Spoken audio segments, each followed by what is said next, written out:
Welcome one and all to part 5 of Murder on Eridanos, the second DLC for the Outer Worlds.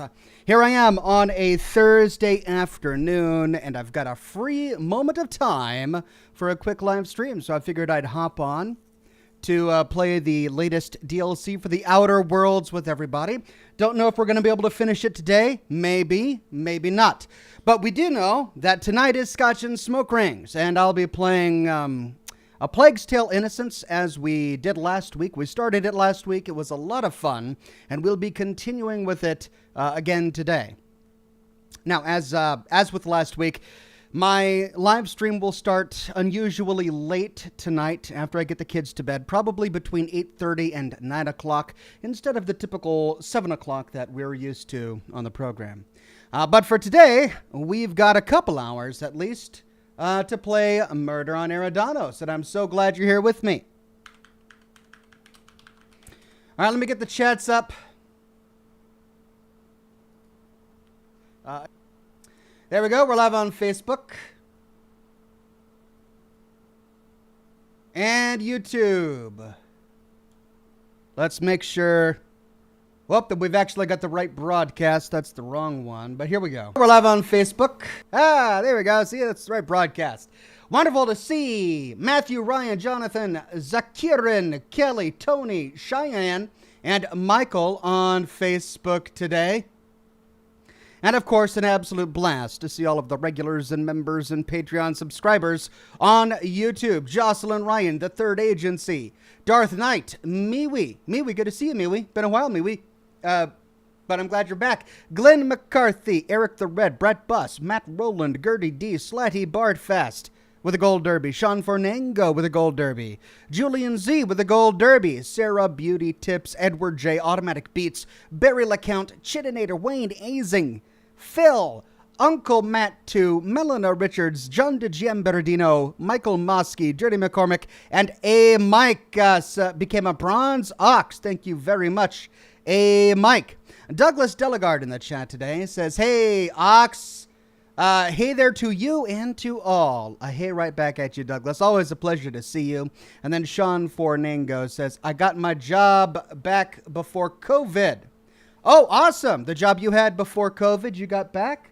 Sorry that you had to lose it due to COVID, but I'm thrilled that you were able to get it back. I mean, with the vaccinations increasing and a greater percentage of the American population becoming vaccinated, hopefully things will return to something resembling normalcy, at least.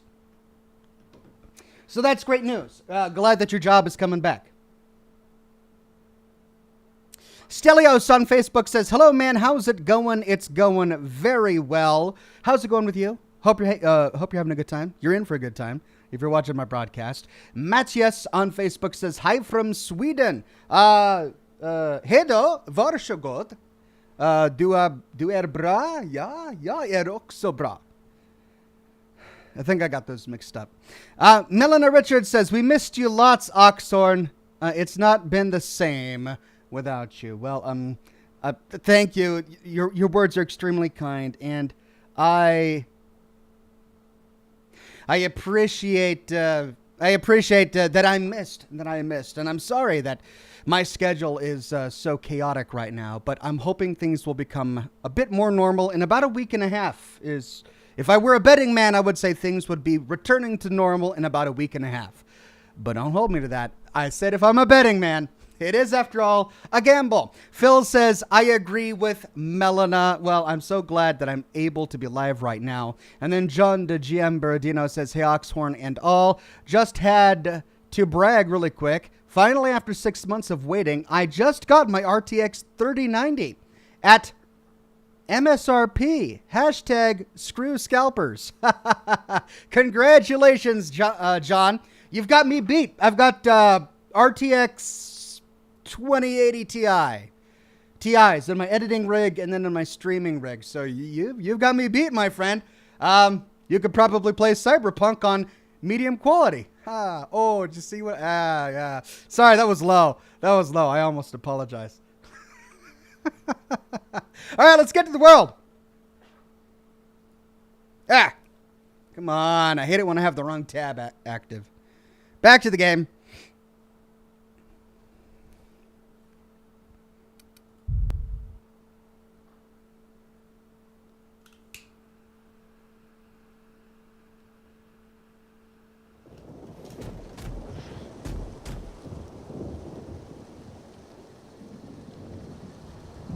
All right. John says, I can finally play Minecraft. Man, you could play Minecraft with like 50,000 different shaders, glow effects.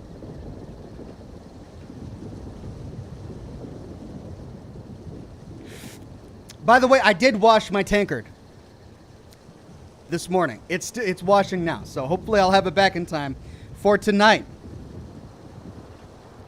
Okay, where were we? We were exploring this final section of Eridanos. Gosh dang. This texture pop-in thing is just driving me bonkers. And we started going in a clockwise fashion over here.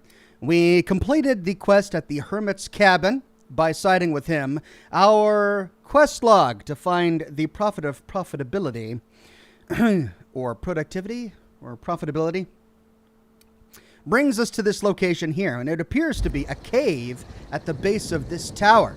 So I don't know if we should just dive into the cave or continue exploring over here and to make sure we don't miss anything. Tell you what, let's go over here. Oh, we talked to this guy. That's right. He wanted us to go in there. Excellent to see you again, my friend. Hope you've been keeping your head high.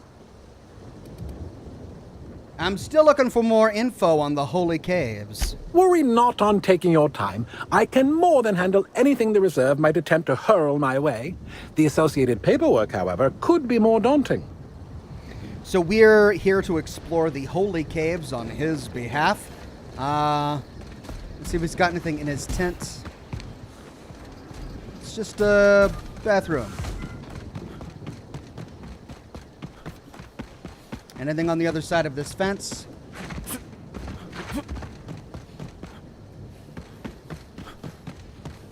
Doesn't look like it. Whoa! Instant death. Well, let's go to the cave system, which apparently is the entrance to the holy caves. And there we shall meet the prophet of profitability, or what's left of her. We've kind of gotten the distinct impression that something horrible might have happened to her. Michael Roberts on Facebook with a donation of stars. Thank you very much, Michael Roberts. And then Matthew Ryan says, you shouldn't gamble. The game was rigged from the start. The wife said that. I'm just repeating. Okay, sure. Blame your wife, Matthew. I'm sure Jocelyn will appreciate it. And then Nyarl says, this DLC has the best unique weapons and armors. Most distinct ones, too. Yeah, no, this Gatling... This vodka-flavored Gatling gun is just hysterical and awesome.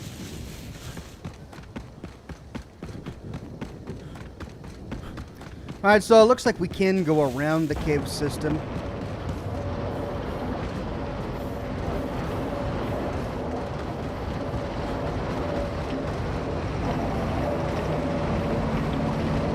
Oh, must be that. And if we do, we find some enemies.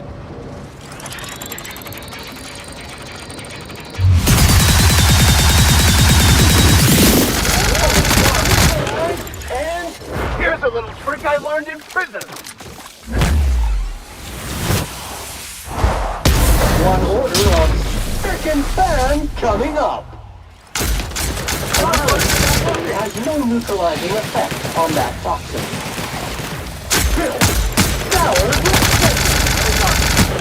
We are victorious. All right, so we found a campsite up here on the northwestern side of this particular cave system.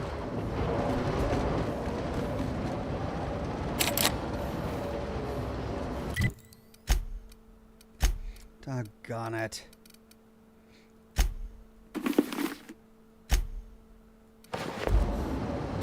Ah!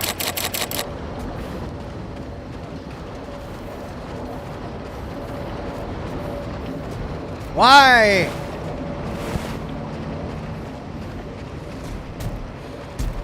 I really don't want to go all the way back for Parvati. Understood. I'll keep my head down. Or no, Ellie.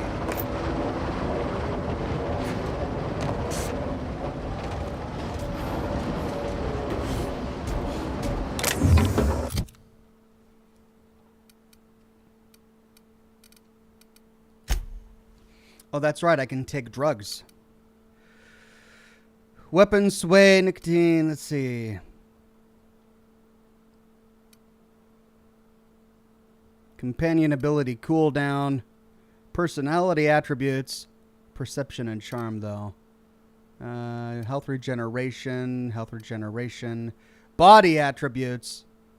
That's not a body attribute, though, is it? Regeneration. Mind attributes. 1. Is it a mind attribute? Intelligence and perception.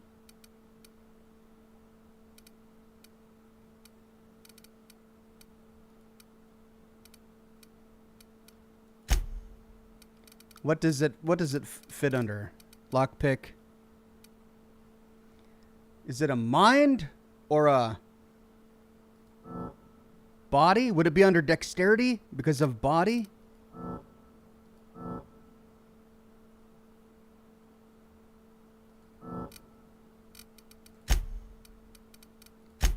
Let's try it.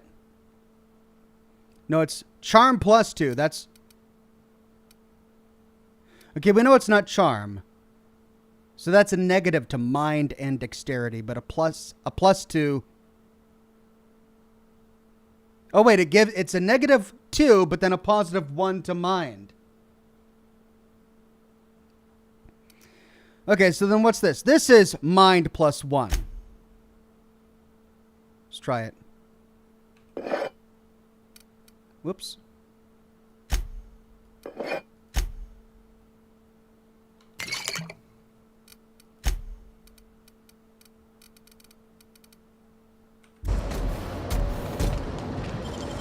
There, that did it. It was mine. What's this? Pick up an exploration authority suit.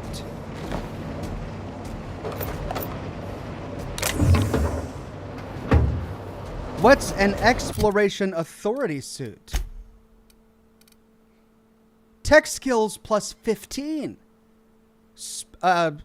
Exploration authority suit, Spacer's Choice. Augmented reinforcement armor rating plus 3. Electrocharged surface. Self-patching. Armor degradation negative 15%. Wow, so it doesn't degrade very quickly. It degrades really slowly. How's it look? All right. It's pretty cool.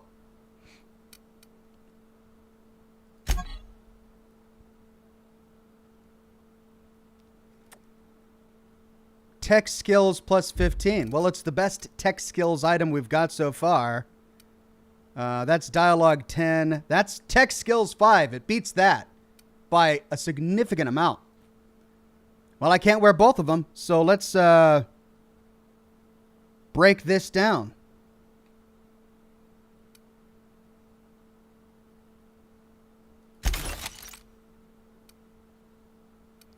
Okay, sweet. Well, that's going to help us out. But let's put that back on because it's got way better armor. That's a 70 armor. What? That's 75 armor. What? Oh, it's an actual armor piece. It's not just an outfit.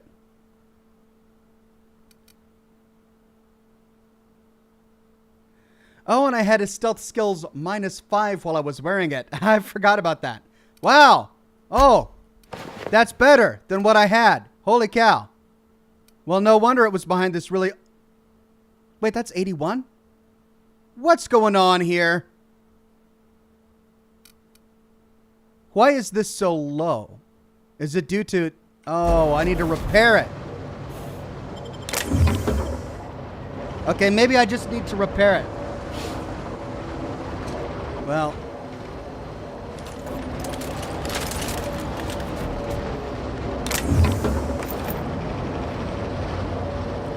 See if I can find a repair station.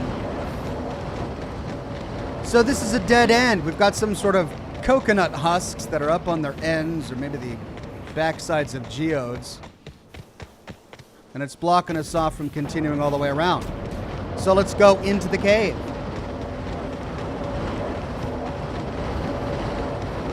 Did we find a workbench? We did. It's at the legal hunting supplies, but that's all the way over there. Well, I bet you we'll find one inside.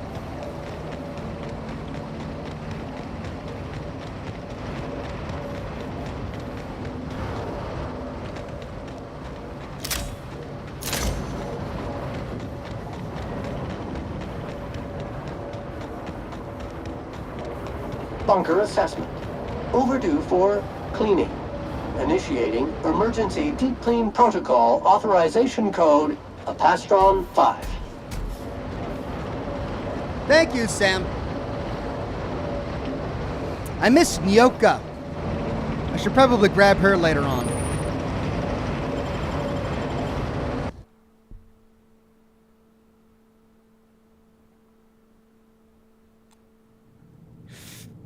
Gemma the Tea Lady says, hello, chappies. Sorry, can't join the chat today. I've busted my hand. Love to all of the Oxettes. Oh, sorry you busted your hand. Well, love back at you. Matthew Ryan says, she appreciates it a lot, lol. She likes it so much, I may have to sleep with the dog tonight. That's great. All right, so I have a feeling we've got... Let's quick save.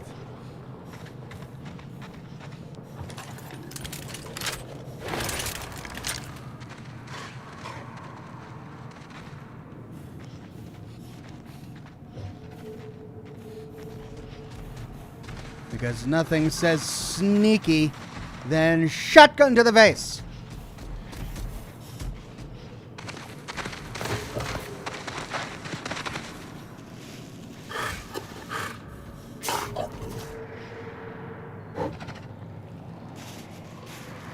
He's not hostile. But he's been eating human. What is he doing? Hey, guy, why are you eating this person?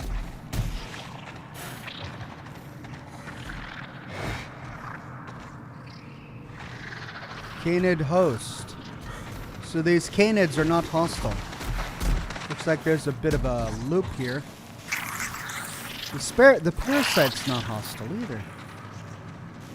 None of these enemies are hostile.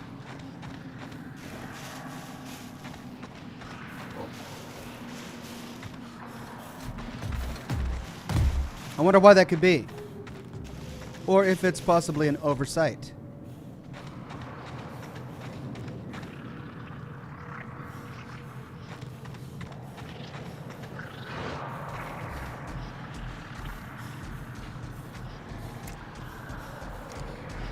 Oh.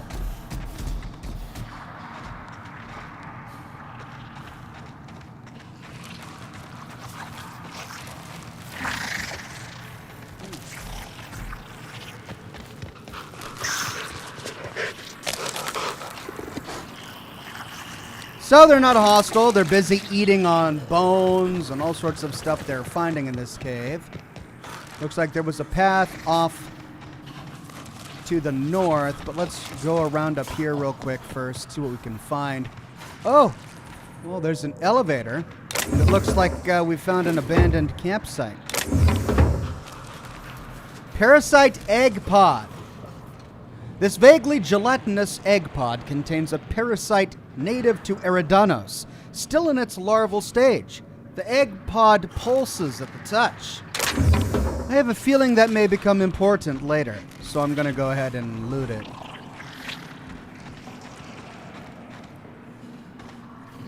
That's a nasty dog. Nasty looking doggy.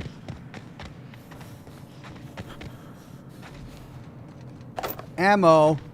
Datapad. Geological survey notes. Corporate authorized the name Eridanium gigaseus to describe the life form. Once we determine whether the creature is a viable flavoring agent, confection ingredient, or drinkable, After fermentation, Rizzo's company branding department will provide a more consumer-friendly name. The life form is a parasite. Dissection reveals an incomplete system of rudimentary internal organs, a half-creature, an unfinished accident of orthogenesis. But how can this be? Eridanos is hostile to all life forms. Parasitism implies a rich biological diversity. I theorize that Eridanium gigaseus is not truly endemic to the Eridanos planet, but was created in the organic waste of the same terraforming system that operates the atmospheric complex. Continuing my investigation, more reports to follow. Happy to be a part of the Rizzo's family. Dr. Amir Zhao, team biologist, Rizzo's Department of Geological Survey and Territorial Expansion. Uh-oh. Does that mean these creatures are... They've got like a parasite in them? Is that why they're not attacking? We know that it made all of the people infected really, really happy. Jessica Sharp with a donation, but message redacted. Thank you very much, Jessica. And Caleb says, hey, Ox, I haven't looked, but have you ever considered lore videos on the Destiny universe? I did briefly consider it back in like 2016, but I ultimately decided against it. Mr. Acid, weapon mod.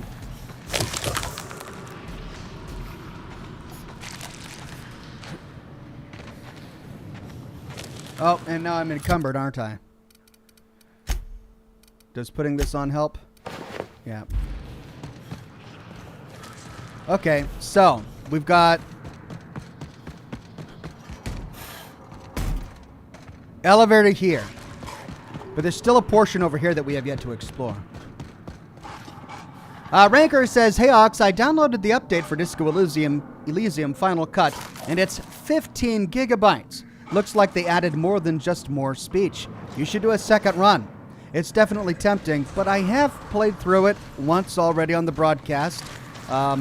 Maybe someday when I have more free time, I'll consider doing a second run.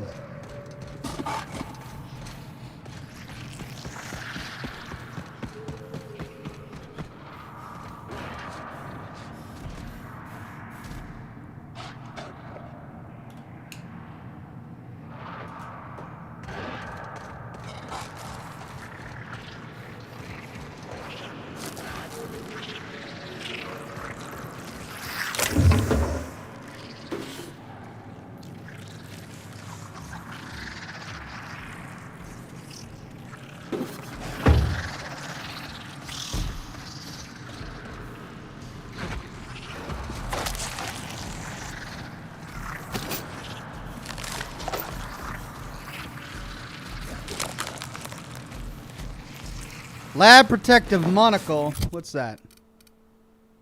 Persuade +5. I've got Persuade +7 right here.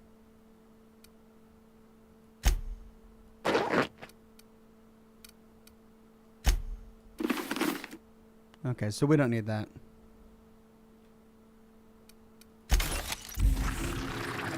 Whoa! Nasty guy.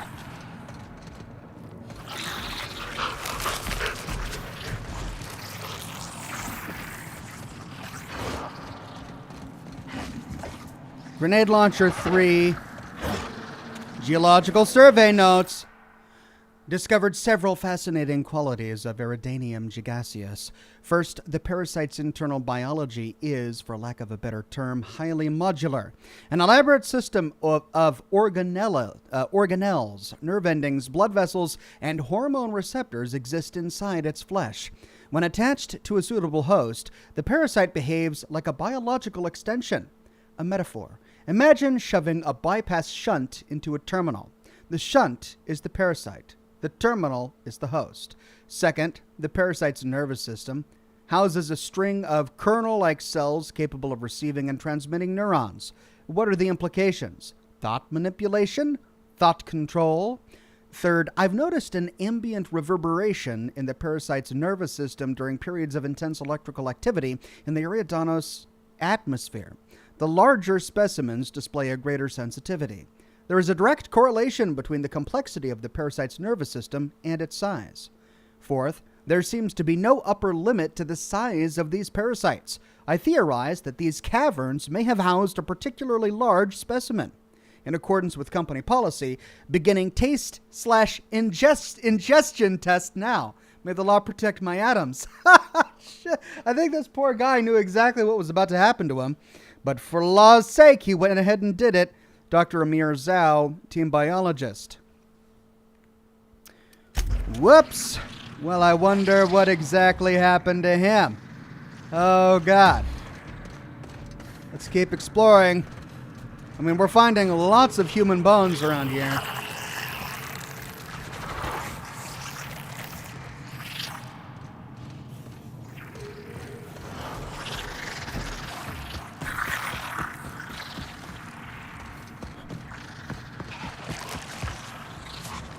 Wait, this is the way I came.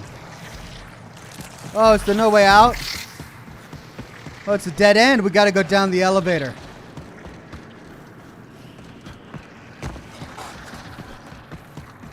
Is there like a local map? Yeah. Yeah, it's a dead end. Alright, we gotta go down the elevator. Or up the elevator.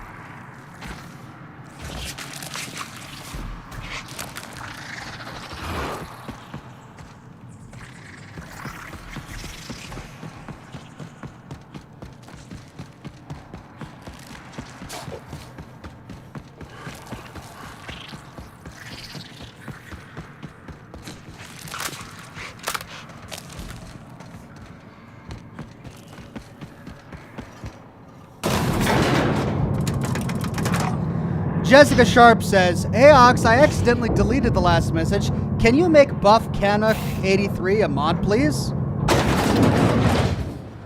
Yeah, I can do that. Give me a second. Jocelyn Ryan says, "The hubby will be safe from sleeping with the dogs, Ox. The furry baby won't share his bed with him." Aw. I guess the furry baby has taste? How do we interpret that? All right, Buff Canuck. Yeah, he's been around long enough. Let's see what we can do here.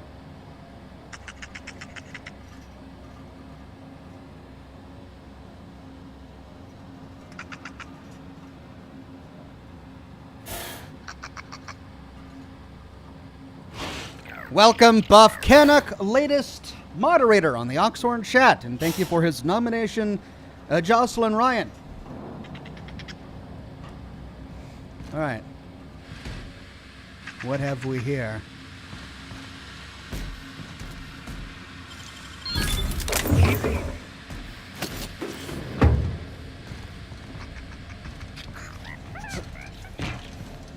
Well, well.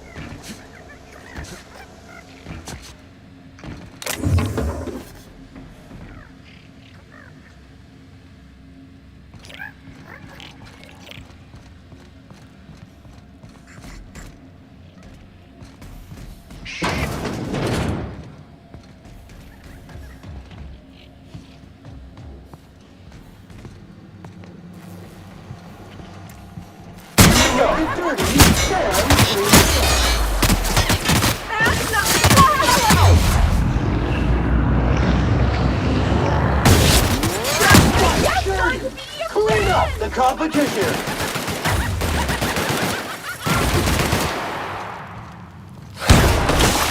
That's the last. I want to be your friend!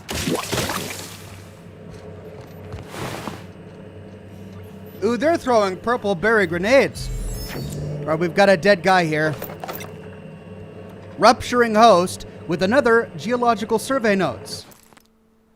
The world is beautiful beyond compare. I can see colors I never imagined existed. The sky has a voice, and it's singing to me. I see the truth now. I see everything so clearly, so perfectly. The storms of Eridanos are notes in a great cosmic orchestra. The stars are the choir of the universe, and every word they sing is joy. I can't seem to stop smiling. I don't want to stop smiling. Ever. Ooh, trippy, trippy.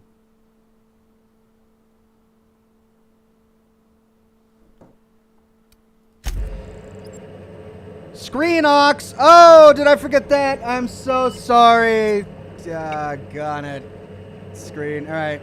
Wolf Dragon Tamer says, I got off work. Perfect time. Come home and watch some Ox. By the way, Screen. Thank you. Phil says Screen. Jocelyn Ryan says Screen. Caesar says Ox. We can't see you play. Sorry about that, everybody.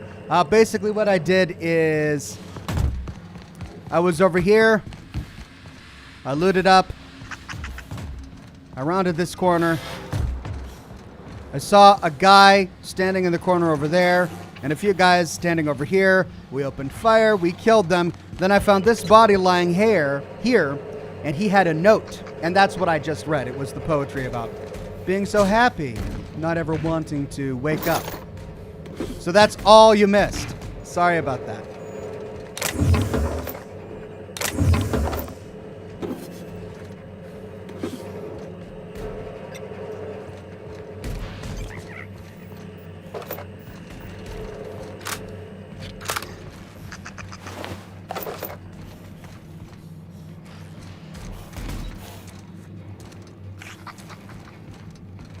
What I wouldn't give for a workbench. Ooh.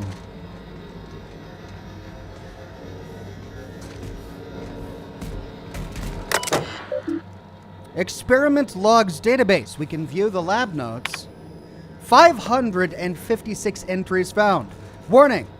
556 entries corrupted. Run recovery routine? Yes. Failed to recover 554 files. 2 files successfully recovered. We can continue, and we can pass a hack of... well, let's go in order. We shall first start with log 1. Pavel in the chat. And Matthew again says, or Matthew says, Screen Ox. Thank you, Matthew. Sorry about that. Pavel in the chat says, Hi, Ox. Didn't expect you today, but I'm here. Plus, due late start of show, CCA 7 a.m. my time, and day off due to Easter, I could actually be present on the show. Well, thanks, Pavel. Glad you made it. Log number 1. Eridanium gigaseous, research notes number 1. I've completed my final round of total immersion, suspension, and exposure tests. As expected, Eridanium gigaseous dissolves in acid, burns in fire, and can be disintegrated or otherwise destroyed with N-rays or concentrated blasts of plasma. The creature is vulnerable when alone.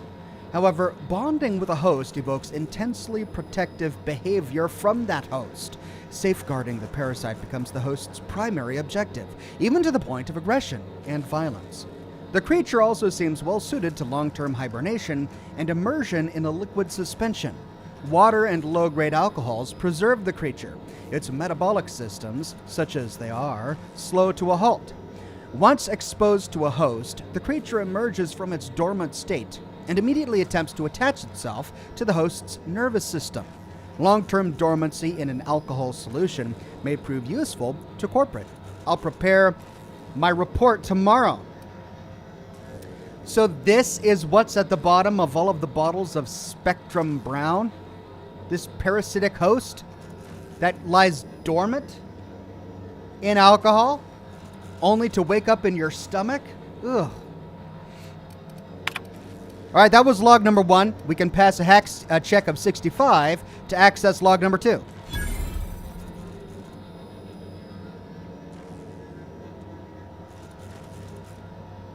The parasite seems completely incompatible with the common sprat. This is baffling and disappointing. I have a few theories. 1. Sprat nucleotides are highly adaptive. Eridanium gigaseous is a half-complete creature. Adaptive mutations in sprat physiology render it a poor host to the parasite. 2. Eridanium gigaseous has a particular and discerning sense of taste and finds sprats accordingly distasteful. Option 2 is ridiculous to me, but not, strictly speaking, impossible. Could both be true? I'm delirious. We'll delete in the morning. Well, this explains why we see so many sprats walking around that haven't been infected.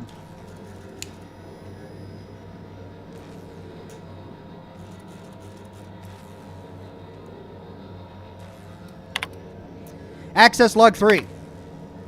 Continuing my search for more suitable hosts among common fauna, very promising results from ptero rays. Their biological systems is well suited to hosting the parasite. My theory, the parasite enjoys exposure to the atmosphere of Eridanos, and may be manipulating the ptero rays into more frequent and aggressive flight.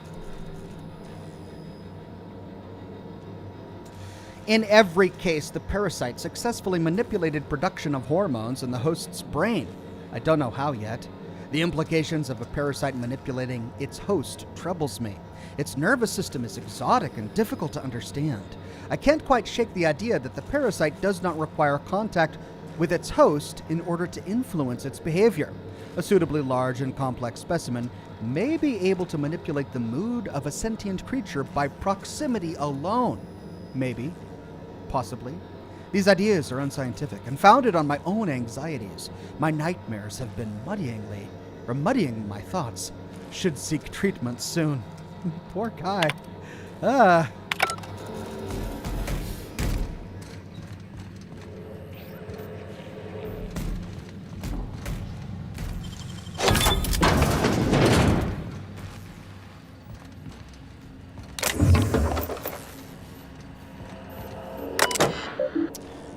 Rizzo's R&D Communications Terminal. Warning, supervisor clearance required. Accessing this terminal without supervisor clearance will result in an informal reprimand.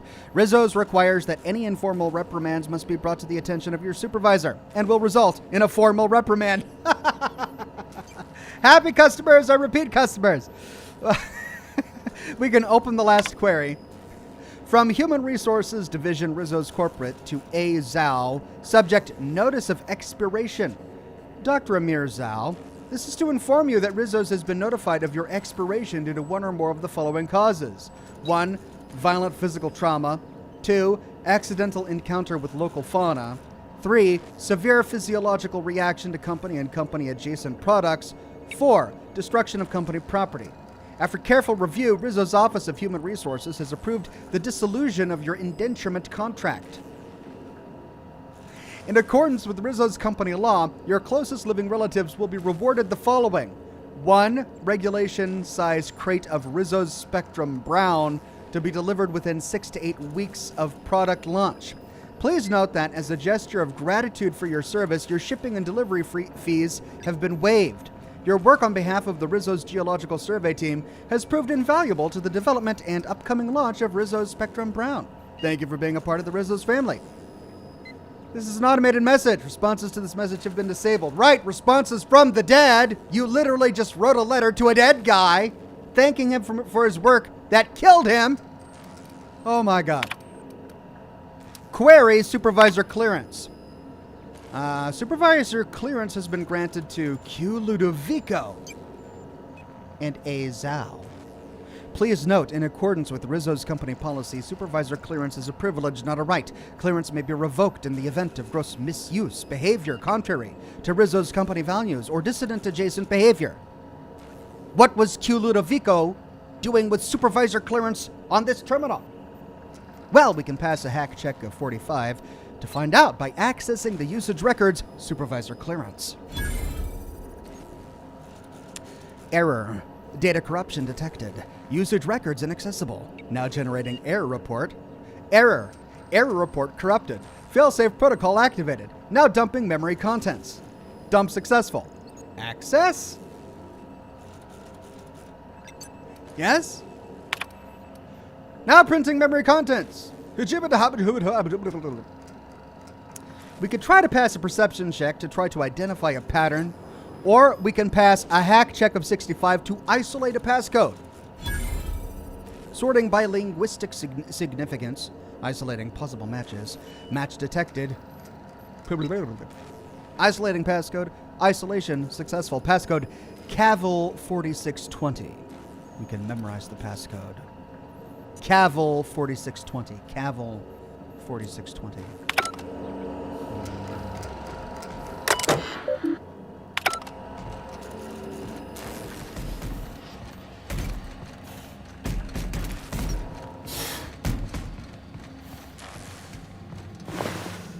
Man, the corporations in this game are so awful. that they're great. Like they're reliably awful. Every single one of them. Cavill.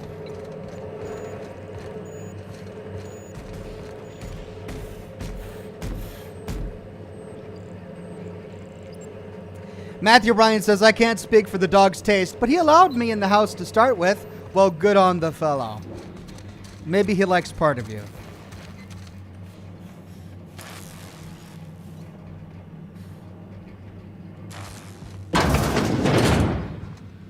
Entering quiet mode.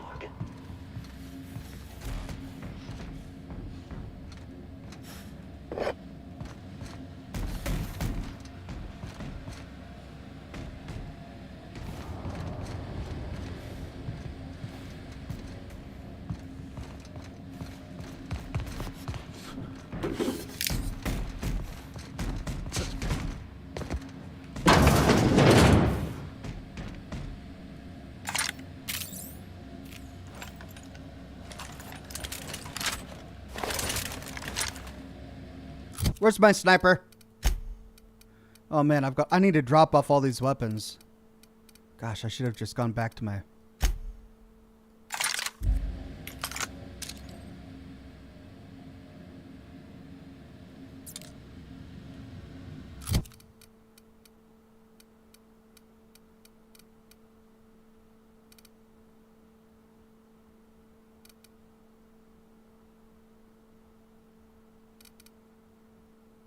Both have lockdown. Or knockdown.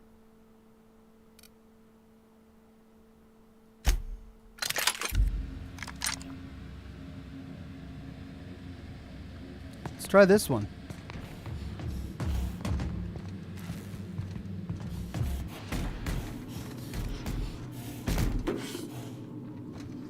Okay, we've got human skulls on display. Since when are there raiders in this game? I thought it was all marauders. Purple berry lunch. Phil says, just got the Power Noodle shirt. Money well spent. Thank you, my friend. I'm glad you got it, and I hope you enjoy it. Melina Richard says, it's like B movies. It's so bad, it's good. That's how I feel.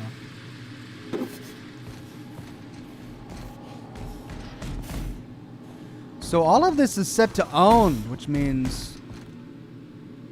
Well, it means we've got an owner around here somewhere.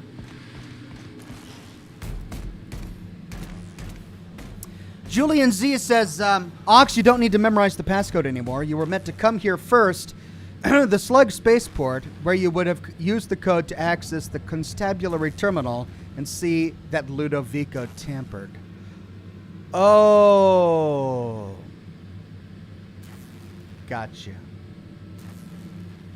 That's what it's for. All right, so I'm not going to need it up here. Thank you, Julian Z. Justin says, hey, where you get your humidor fridge at? I got it on Amazon. I just searched for one of the best humidor fridges. It's a combination cooler and heater. It keeps the temperature at a consistent temperature between like 59 and 73 or something like that. I chose 70 because you're supposed to keep your cigars at 70. But it's also a humidifier. Well, it has a humidification measurement inside of it. You have to buy an external humidifier or use some standing water to keep the humidity up inside. But yeah, it's a pretty well-reviewed one. New Air is the brand. New Air. Purple berry punch. What's with all the skulls? Jeez. And why are they on display?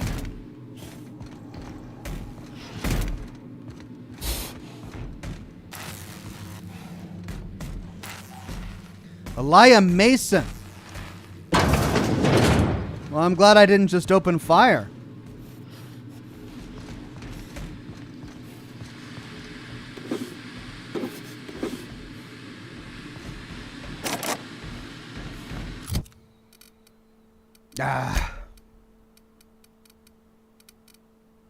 Oh, I still have my lockpick. Still have my lockpick helmet on.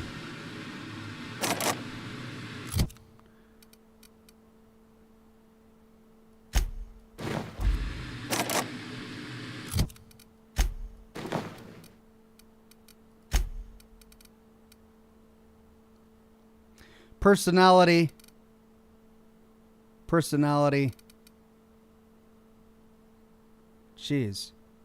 Strength. Charm. Temperament. Mind. Yeah, but that's got like a... it's got a worm in it. I don't want to... personality. Dexterity. The safe isn't worth it to me. Nah, it's just some ammo. It's not worth it to me. I don't want to drink down something that's got a slug inside. Alright, well, let's put my armor back on. It's 119. Justin says, alright, thank you. You're welcome, my friend.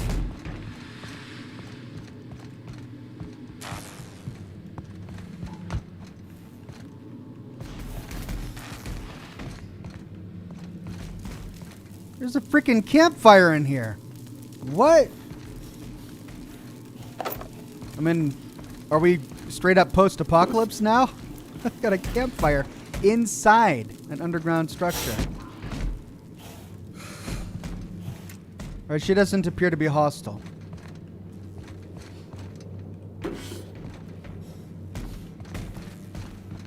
Oh. Penitent disciple. I'm going to absolutely murder the next quarterly report.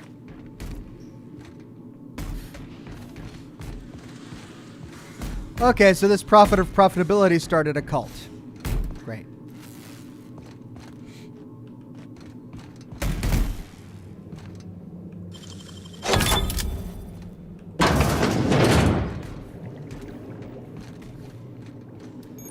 Tactical shotgun. Hey, I found a workbench.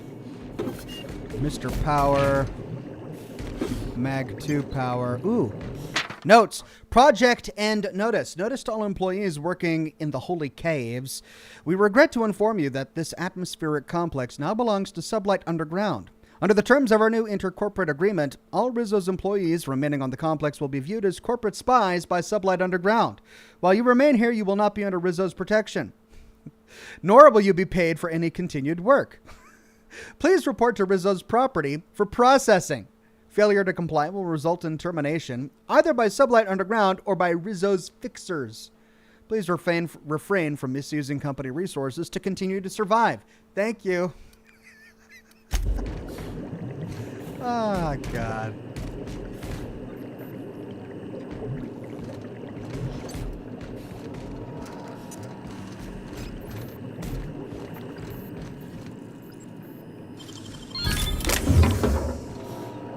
All right, where's this workbench? Didn't I just discover a workbench? Must be over there.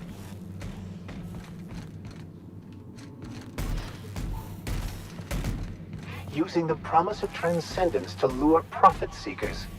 Shameful.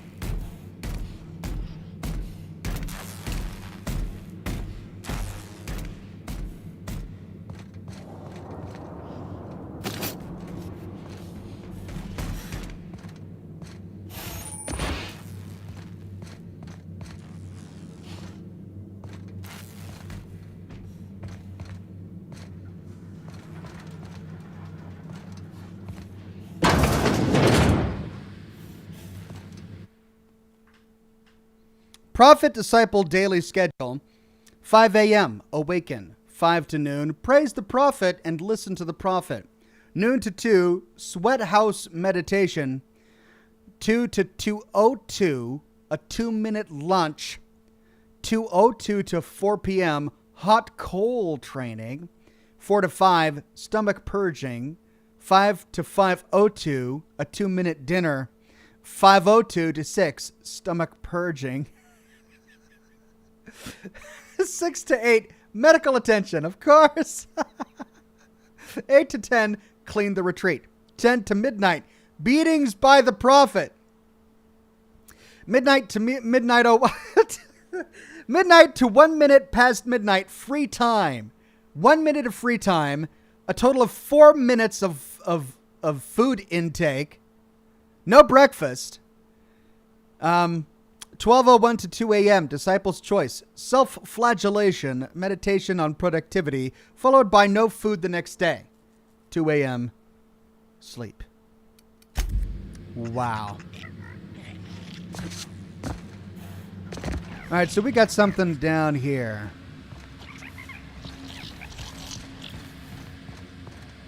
Oh, and it's the other side.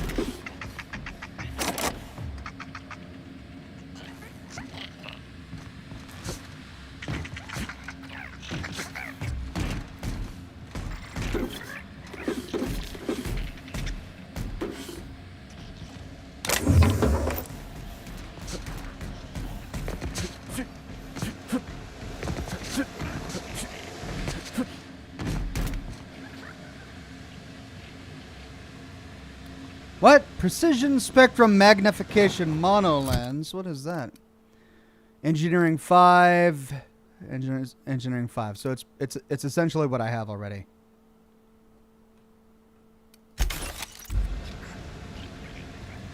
Pneumatic piston. Protective monocle. Splash resistant. I think I've seen all of that before. Plasma carbine.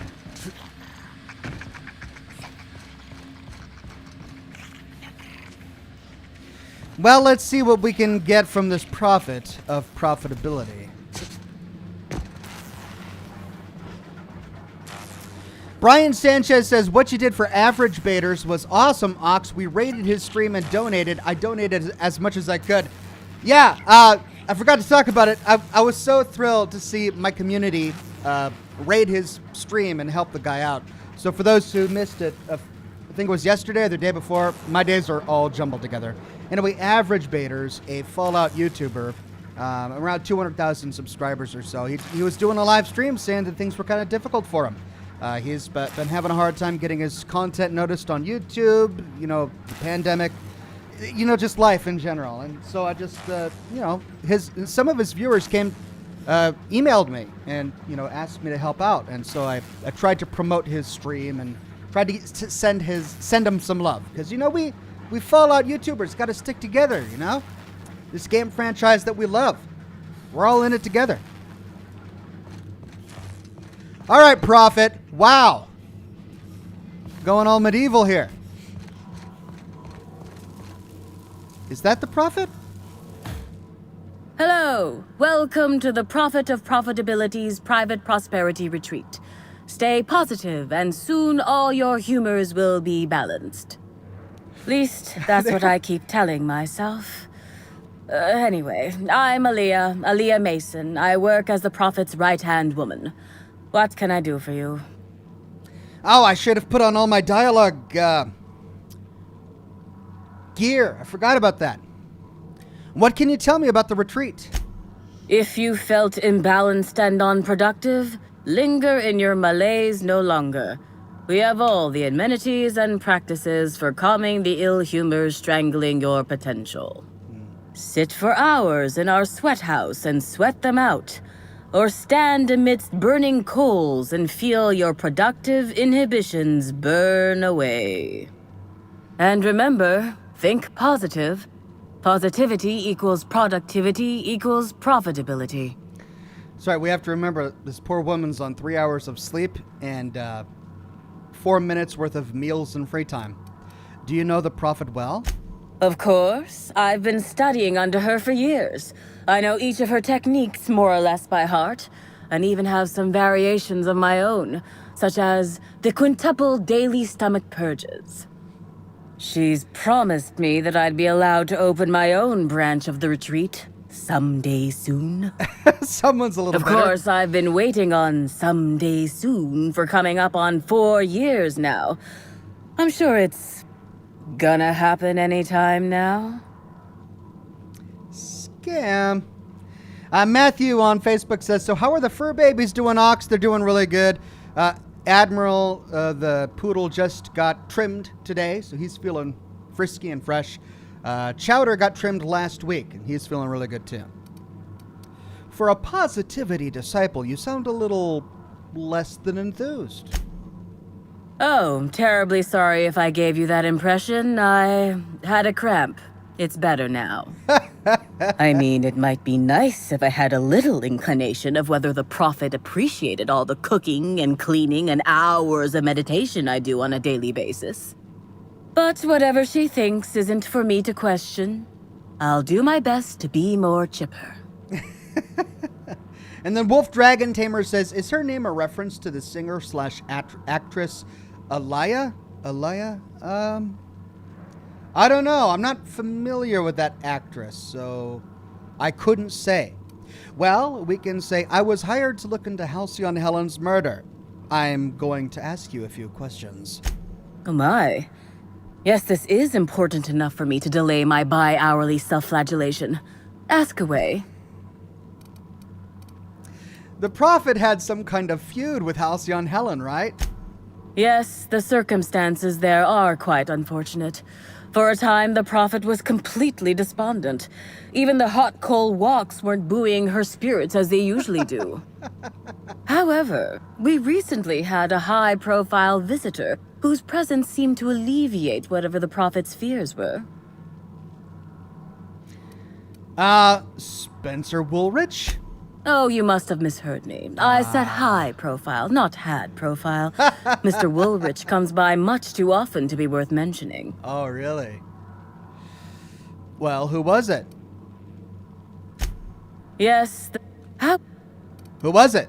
I'm actually not entirely certain. It was a surreptitious visit that stood out because it was surreptitious. Whoever it was must have paid the prophet quite a lot to keep things quiet. At least that's the only reason I can think of for intentionally keeping things so hush-hush. Oh, interesting. Have you noticed any unusual behavior in the retreat lately? Well, by and large, no. But something rather odd did happen regarding the prophet recently. A few hours after our high-profile visitor arrived a couple of days ago, the prophet asked me to take over sessions for the remainder of the day. At first, I was excited. Thought it was my chance to show her what I could do in charge. But then I saw that she was deeply worried about something. No one saw her until the next day. The Dark Seraph says, it's weird that practically nobody is named Lance anymore. Back in medieval times, people were named Lance a lot. You know, I think this is the second broadcast of this game in a row where we've actually heard that same joke. But it's just as good the second time as it was a few days ago. So thank you, the Dark Seraph. And I think my response to the first time was, you know, well, the reason is, of course, for Lance Armstrong. Like, no one wants to name their kid Lance anymore because of Lance Armstrong. But of course, I realize that that's the joke. But thank you, the Dark Seraph. And then Michael Yang says, fun fact, carbine can also pronounced carbine. Oh. Is one more common? I've always said carbine. Where were you at the time of the murder? I was here at the retreat in the company of the other disciples and clients. I rarely have more than a few minutes of alone time. Which is fine, of course. I do what I do in the service of the prophet. Who will, I'm sure, reward me for my sacrifice. Eventually. Well, we know that it can't be anyone here who was the murderer. Because we know that they only have 4 minutes of alone time each day. And only 3 hours to sleep. The exception, of course, being the prophet of profitability herself. That's all for now. Certainly. Goodbye. Actually, before you go, I want to report something suspicious. I noticed the prophet dragging something, a bundle, away from the retreat after that high-profile guest arrived. Normally, I'm the one who does her laundry, so it was strange. Especially because whatever she was dragging seemed oddly human-shaped. Oh! Couldn't you have brought this information forward a little earlier? I could have, but I generally don't have the time or energy to leave the reserve to contact anyone. Plus, there's always the possibility that I'm mistaken. The Prophet hasn't been herself lately. But if I misinterpreted the situation and reported her improperly, I'd ruin my chances for opening my own wing of the retreat. Okay. You sure it was a body? I think so. Had the right size and shape. I'll look into it. Well, she was very helpful. The Dark Seraph says, okay, let's try again. Why do French tanks have mirrors? To see the battlefield.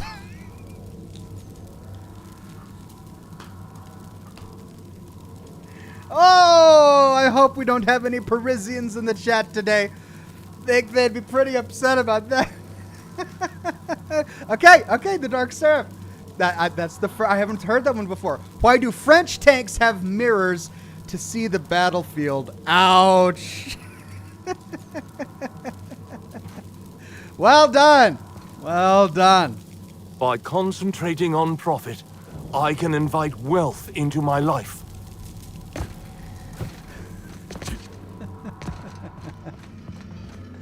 Oh, God. Coolant tank, weapon. There it is.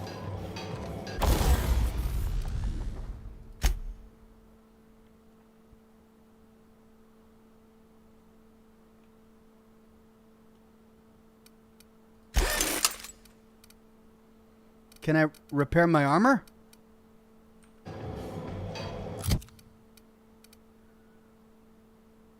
Yeah.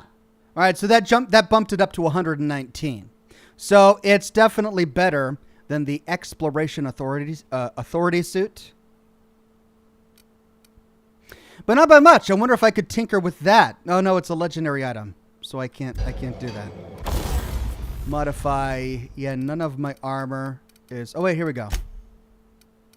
Yeah, it doesn't pop up. I can't modify it.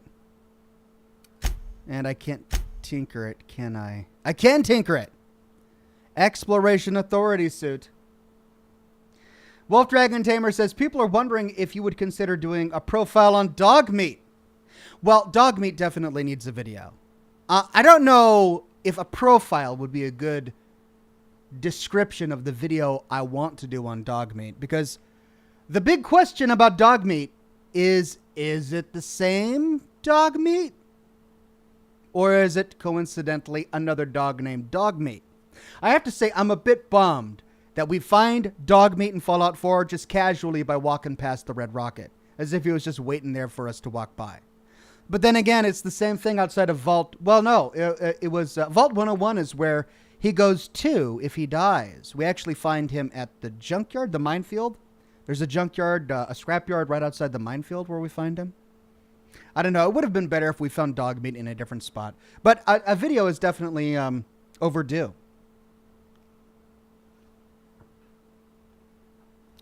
Robert, a.k.a. Side Boob, says, for being a kind person, I'll never forget what you did. Well, thank you very much, Robert. I just wanted to do what little I could. Kindness is a good thing on YouTube. We need more of it. So I'm going to try to tinker with this, see if we can get this above what I currently have equipped, because this harms my stealth skills.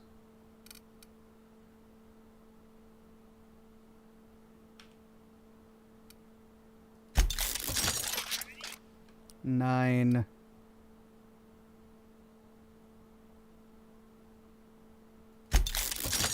82.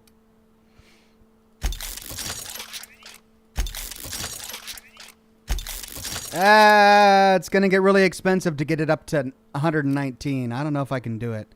It's a bit too much. That's 34. That's 124. So I'm definitely not going to be able to do that.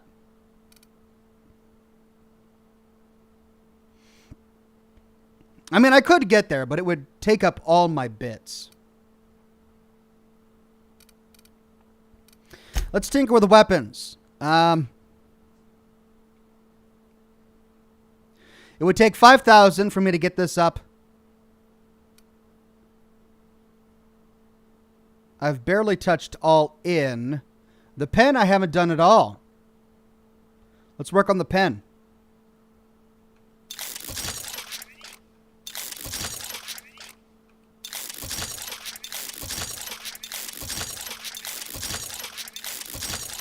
All right, so now that's doing 1,600.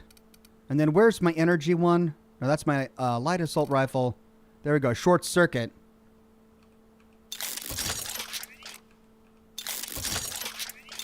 There we go. Now that's doing 1,584. That's 1,600. Wow, I got that up to level 40. How much to get that up to level 40? It's going to be another 5,000. That's another 5,000. Oh, that's tricky. Overheat. Yeah.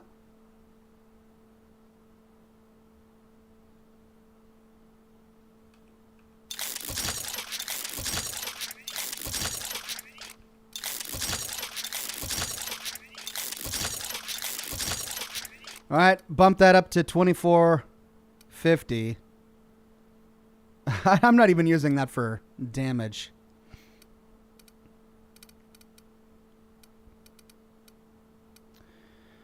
Now these I upgraded significantly, which is why I have insufficient bits to upgrade them any further.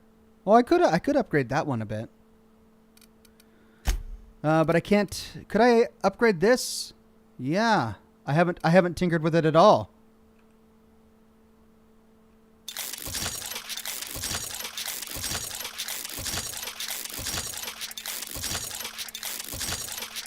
Oh, that item is at max level now. 155 armor. Awesome. Ooh, that one's almost at max level. I've gone through almost all my bits. Julian Z says, Ox, check your quest objectives before talking to the Prophet. Okay, will do. Douglas Delegard says, I donate to Oxhorn because I feel he is a person with a good soul. Him helping just shows it. Well, Douglas, you're extremely kind. Thank you so much. All right, let's do a hard save.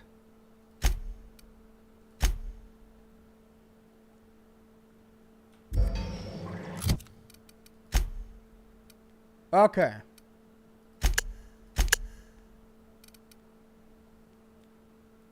Track down the Prophet of Profitability. You'll need to find and interrogate the Prophet of Profitability regarding her involvement with Halcyon Helen's murder. The Prophet runs her seminar retreats out of an extreme productivity camp deep in the Wilderness Exploitation Reserve. Part 2, Look for the Body. The Prophet was witnessed dragging what might have been a human body out of the retreat. Search the wilderness outside the retreat for clues. We should probably do that first before we talk to the Prophet of Profitability. This... we need to report to Ludovico, report to Ludovico, report to Ludovico. Go to Betty's handler, side quest. Return the formula, side quest.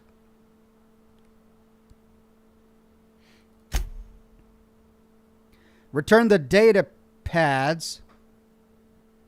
Oh, we got all of them. We found all of the data pads, so we could go back to Virgil.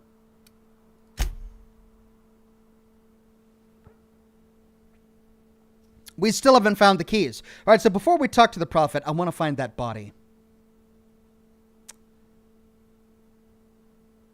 Chimpanaut says, the graveyard looks overcrowded. People must be dying to get in. I think they may be. And then Ashlyn says, about to lock the office and make the commute home, but wanted to tip the guy who's going to keep me company while I go out and pretend to be an adult. Keep up the great work, by the way. Thank you very much, Ashlyn. Will do, and have a good commute home.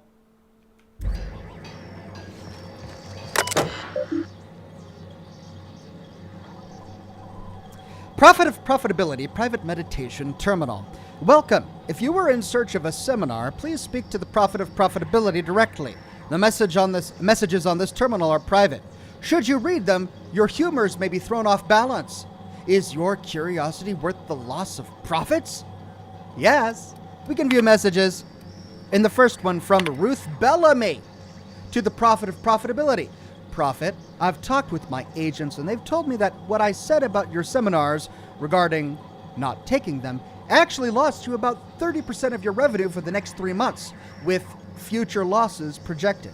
When I said I wasn't much interested in attending, I didn't really realize that it had hit you quite as hard as it did.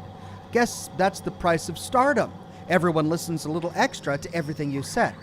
I'm hoping, if you've got space, that I might be able to attend one of your sessions today as a means of apologizing. I know that notice is short, but I'm hoping you can fit me in without too much inconvenience, Ruth Bellamy. Wow, that's actually really surprising. I thought she kind of said that because she really disapproved morally of what the Prophet was doing, but it looks like it was just an honest thing, like she just wasn't interested in it, and she didn't mean to harm the Prophet's prophets. So that was cool of her. And the next one from Lee Whitaker. Hey, Prophet, Whitaker here. Wanted to ask how that mix of herbs I sent you has worked out. I was skeptical at first about using them for meditation purposes, but hell, what do I know about productivity? That said, be sure to remember what I told you. Don't cut the herbs asymmetrically. Hampers the texture. Don't leave them out in the sun, and for the law's sake, make sure you keep the smoke doses small. Last thing you want is to accidentally send somebody into a coma, or worse, kill them. Be smart, Whitaker. From your devoted attendees. Prophet, the other attendees of Tripling Profits Through Transcendentalism and I have reconvened, and we're all in agreement. Your seminars are simply top-notch. We've seen a 0.5% increase in each of our businesses in total profits since we attended your seminar together. Of course, with the price of materials, shipping, and other costs involved, it boils down to more of a 0.1% increase, but an increase is an increase. If you ever decide to visit the Grand Colonial, you simply must let us purchase you a round of drinks. Thanks to you, we certainly have the bits for it. All right.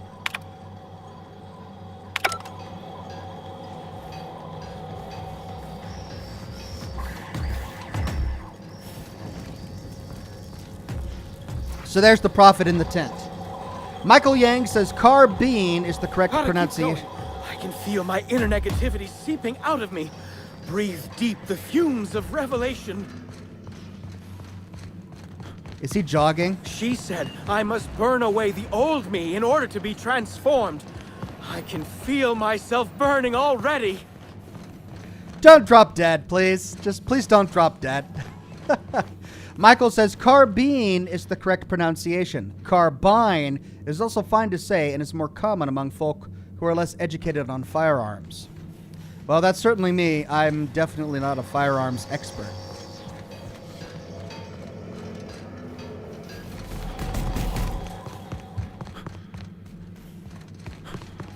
The Prophet says to purge the mind of truth, that her truth is the only truth.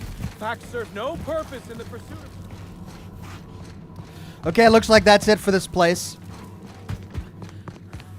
It's not good enough to be better than everyone. I need to believe I'm better than everyone.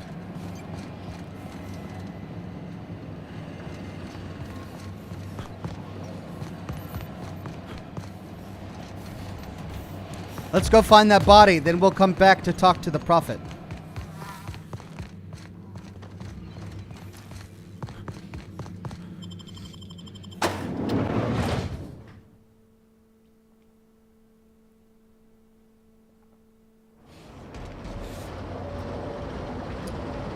Now, if I was trying to get rid of a body, and I was on a floating rock in the atmosphere of a gas giant, I would toss it off a ledge. Timeline discrepancy detected nearby.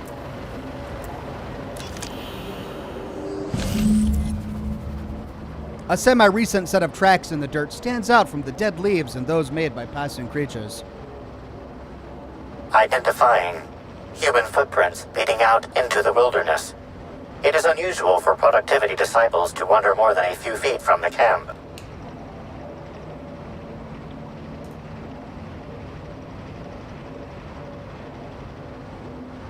Well, I think we know who they are. But we can say, got any idea who made them? Scanning. Checking database of shoe sizes and height-weight ratios. Judging by footprint depressions and shoe size, these prints were either made by the Prophet of Profitability or Adjutant Sophia Akande. Error. Recalibrating. These footprints were made by the Prophet of Profitability. John W. says, what do you call a Jamaican proctologist? A Pokemon. Ugh. Just ugh. Timeline discrepancy detected nearby. Detected additional tracks belonging to the Prophet of Profitability.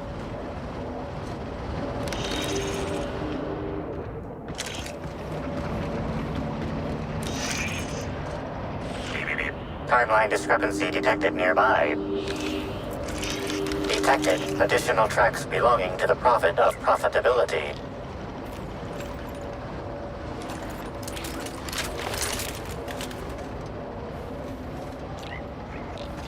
Using volume now. Caution! Interception is approaching! Neutralized!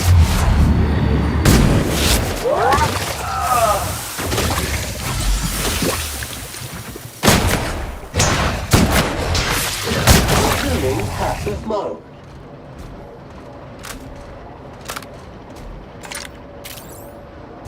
I mean, it's okay.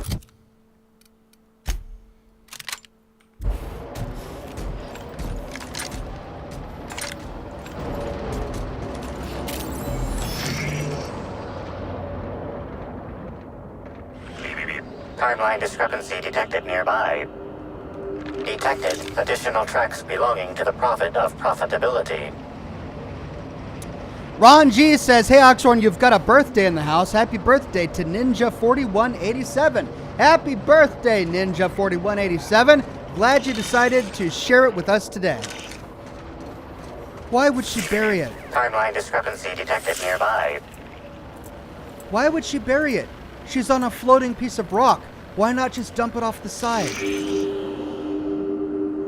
Judging by the shape of this indentation in the dirt, a person of medium height and build laid here for a number of hours, scanning for other details. Only additional signs of disturbance are a few marks in the dirt. Am I imagining things we can say, or does it seem like whoever was dumped here got up? No sign of struggle or evidence of wildlife consumption of body.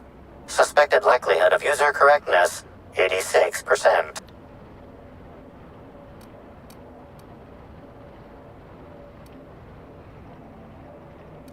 Strange, let's keep this in mind.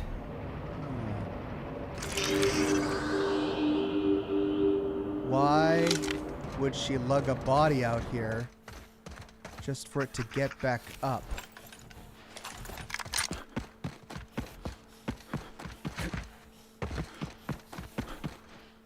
Well, maybe she knew it was still alive. That's why she didn't dump it off the side. Well, we now are... Oh. What's this doing out here? I mean, it's not really interesting to me.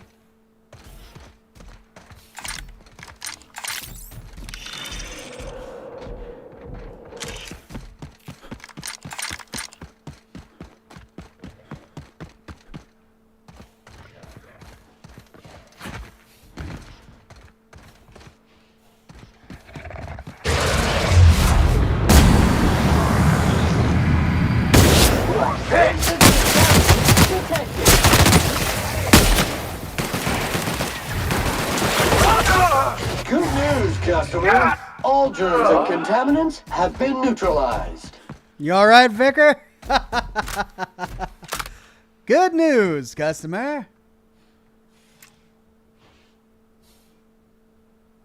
What's going on over there?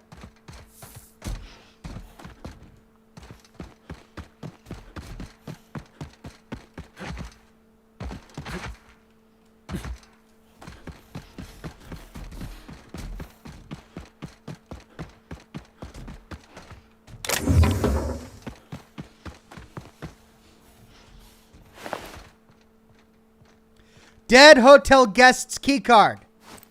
There we go. Last words of Howard A. Kinsella.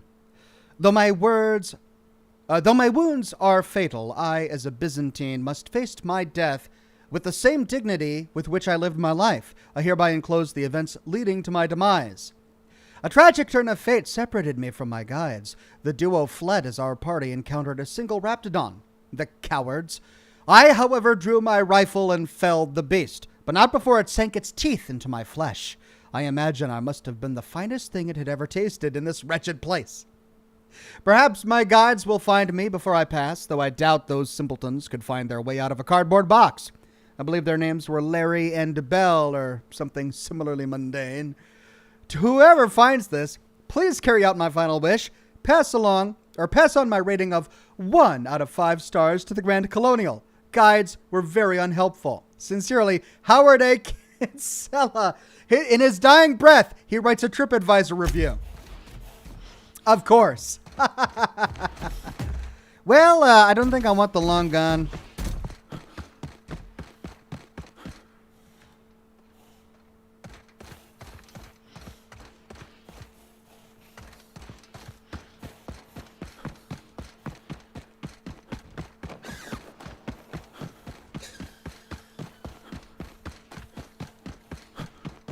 Dirt alert! Dirt alert!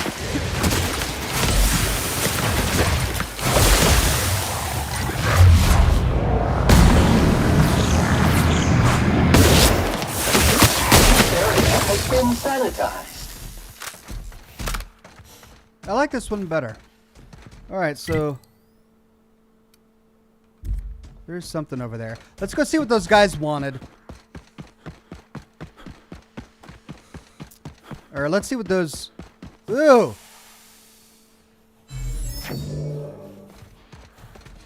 Yuck! It's like a slug snake. Alright, so what's all this about? Tour guide. Byzantine tourist. I can't believe Helen's gone. We're never going to get a sequel to Terror on Monarch.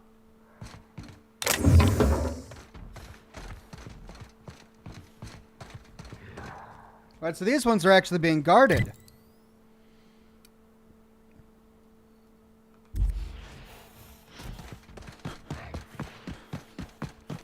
Okay, that leads back to the profit of profitability. Let's clear this section out. Wide brimmed hat. Protective clothing with safety harness.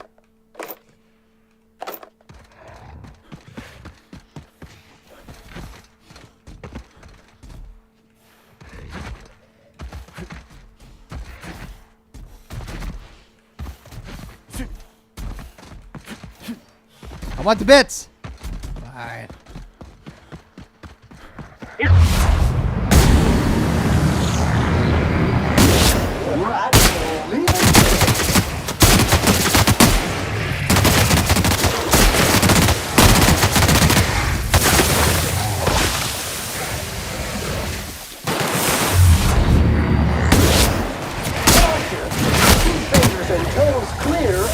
That's the last part.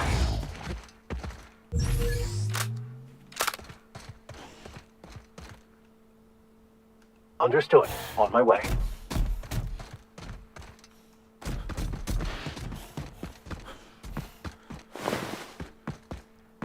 Not too shabby. Alright, let's see what's over here. Unit moving to destination. Tether engaged. Returning to customer.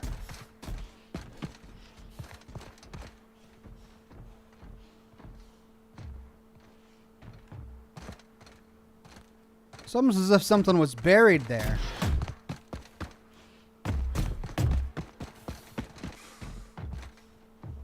We don't find a key card or...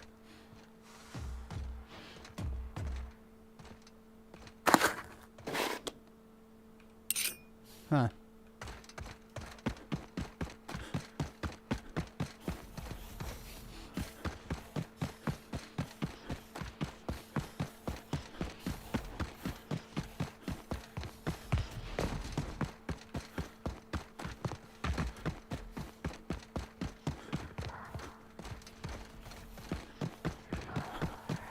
Rollicking Hills.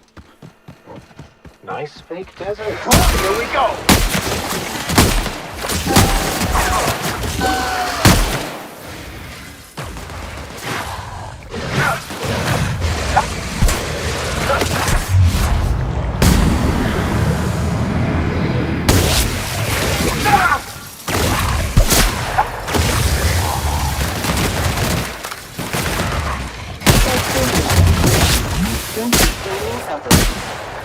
Identified.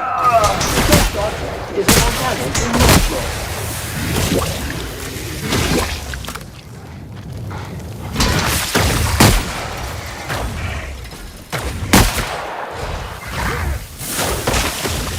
Mega cycle complete.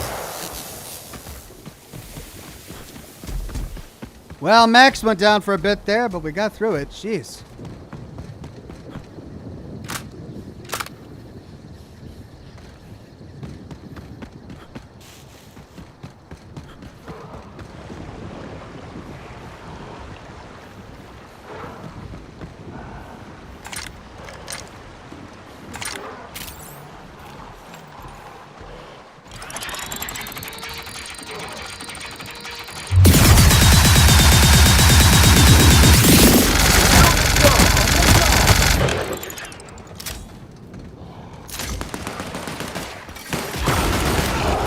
Life was merely an illusion anyway.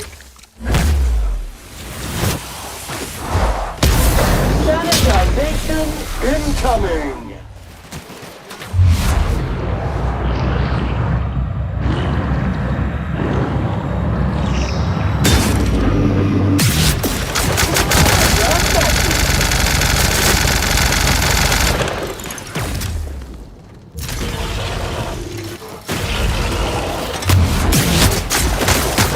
Evaluation is sterling. Whoa.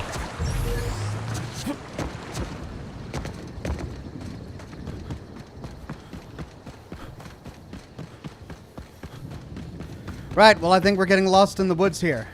We found the body. We should probably head back. Talk to the Prophet of Profitability. I just wonder why we haven't found any more of those hotel cards yet. We've only found one.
Right, so that's completely overgrown. Looks like that's the only door, but we can't get in.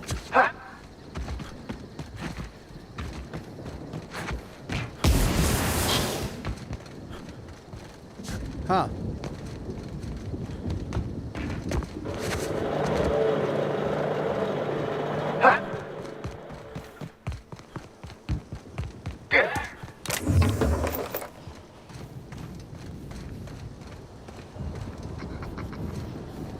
Yo. Can't believe we got to deal with marauders on Eridanos.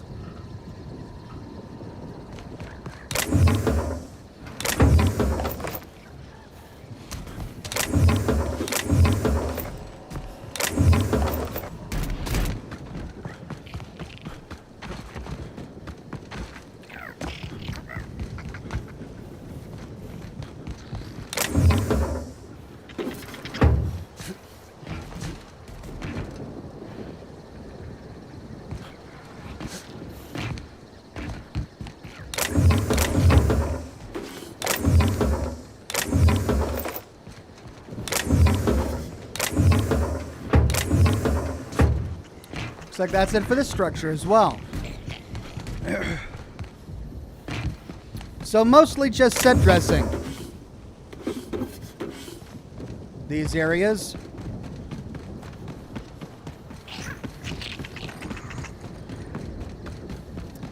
But having explored them, this should open up a passageway back to the canyon, which we can then take back to the Prophet of Profitability.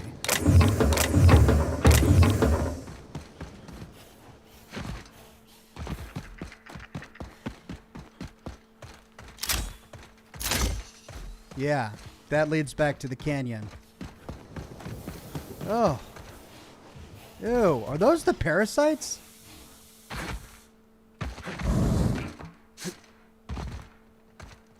Oh. Were they being transported in these big purple vials? Ew.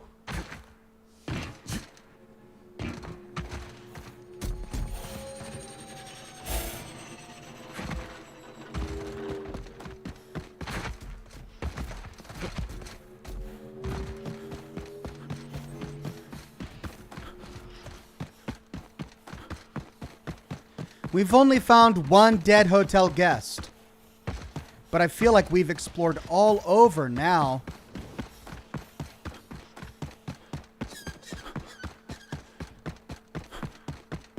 Yeah, this is the last of what we have yet to explore. So somehow I missed some.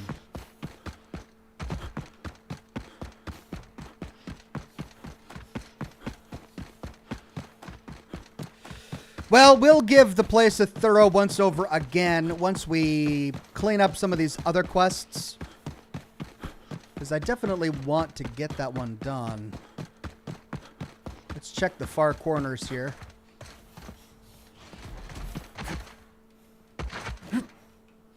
No. All right, back to the canyon. And back to the Prophet of Profitability. Let's find out exactly what she was hauling that she dumped in the sands right outside her compound that then woke up, apparently, a few moments later and walked away. Good as new.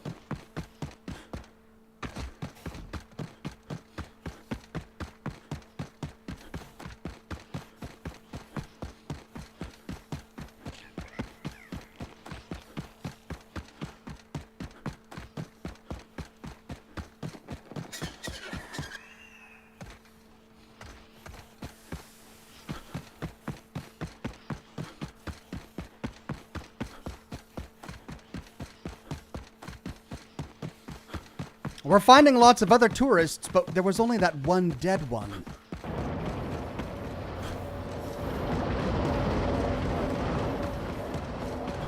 Oh wait, there is a plateau over here. Can we...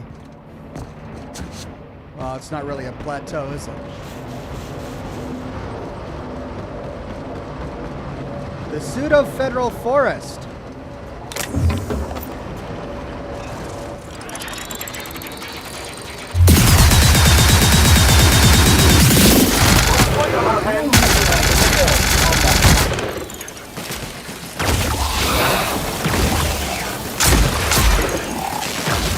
I'll take your confession now!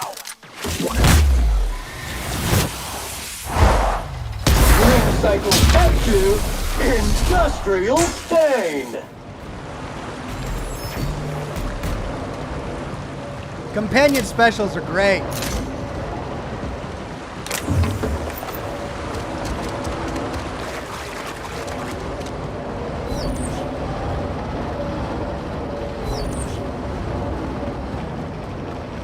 Oh, let's go turn in this quest since we got it.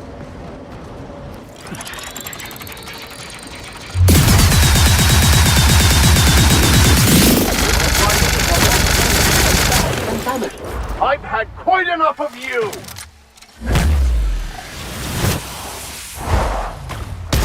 Object is soon to be backless!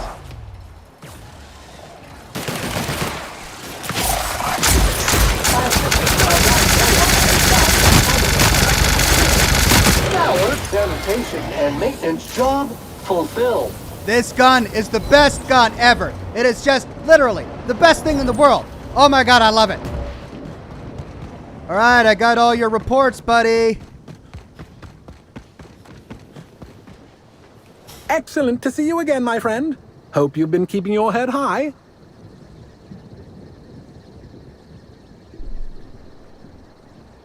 I think I found everything.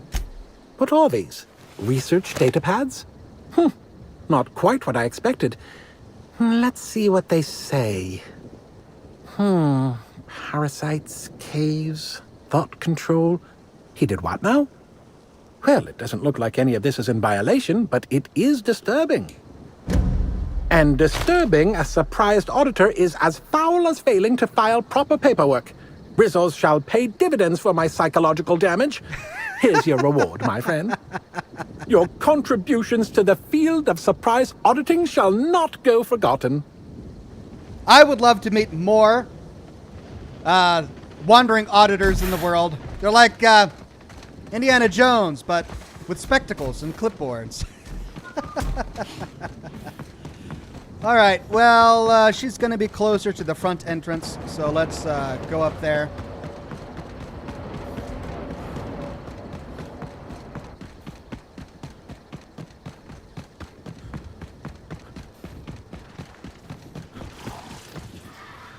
How?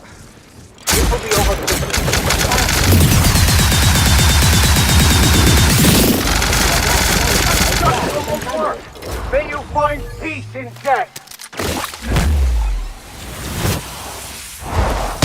Centrifuge mode activated.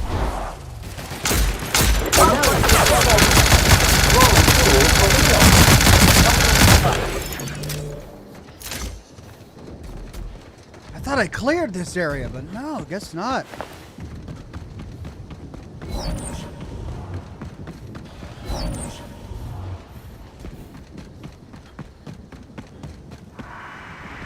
You'd think we'd find a body of one of those hotel guests.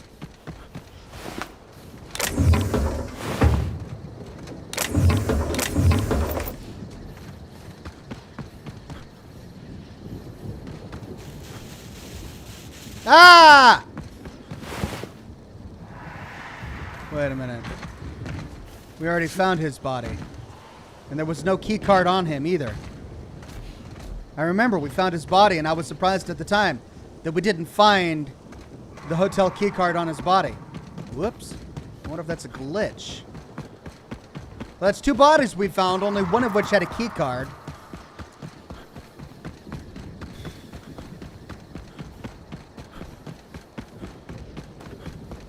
Let's turn in the quest.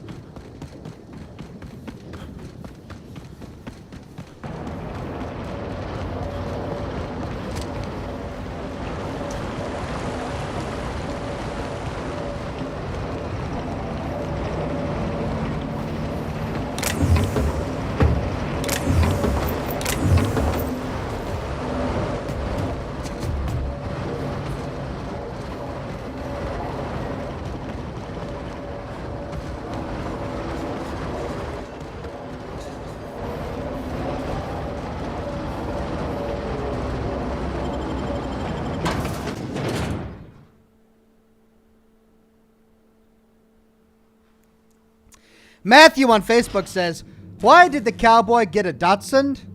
Because he wanted to get a long little doggy.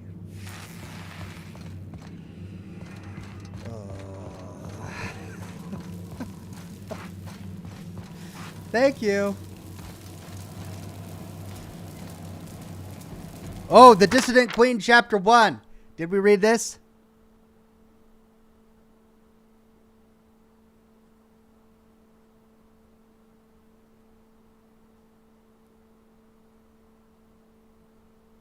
Yes, we did.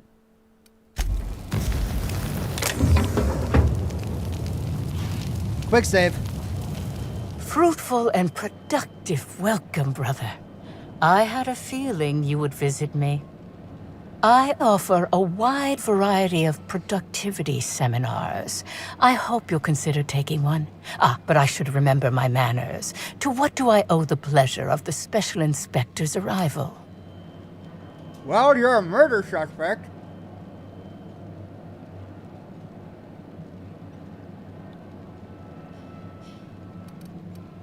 Well, let's just cut right to the chase. I'm looking into the murder of Halcyon Helen. I'd like to ask you a few questions. Certainly, certainly. But first, I'd love to interest you in one of my productivity seminars. We'll free you of those potential hampering humors in a heartbeat. Maybe later.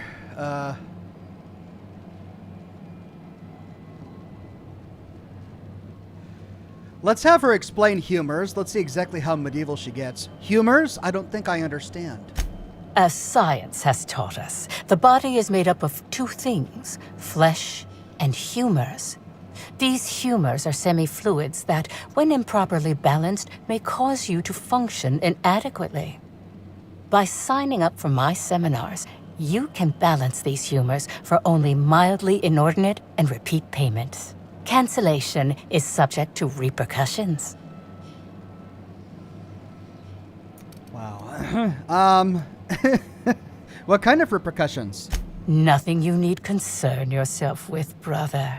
It's all in the contracts. But of course, no one need subject themselves to such repercussions if they don't cancel. Regardless, can I interest you in a seminar?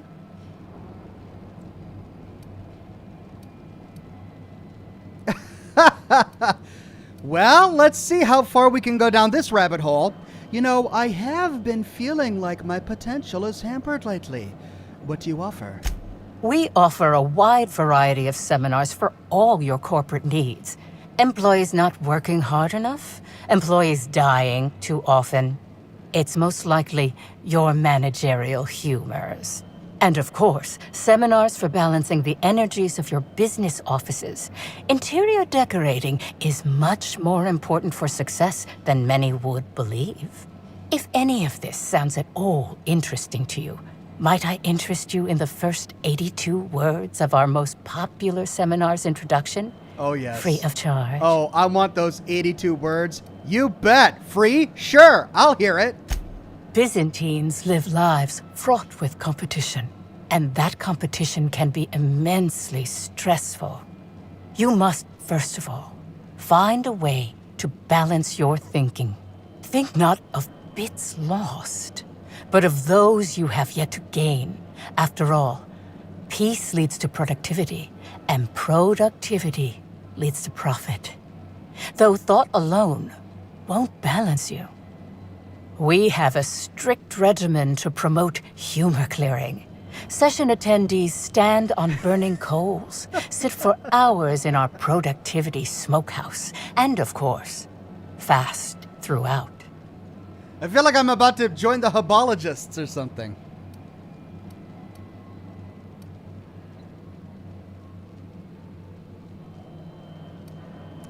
Well, that sounds really, really fun, and not at all miserable. Miserable? I'm sorry, brother, but we don't typically allow the use of words like that in the retreat space. We prefer experiencing deferred happiness.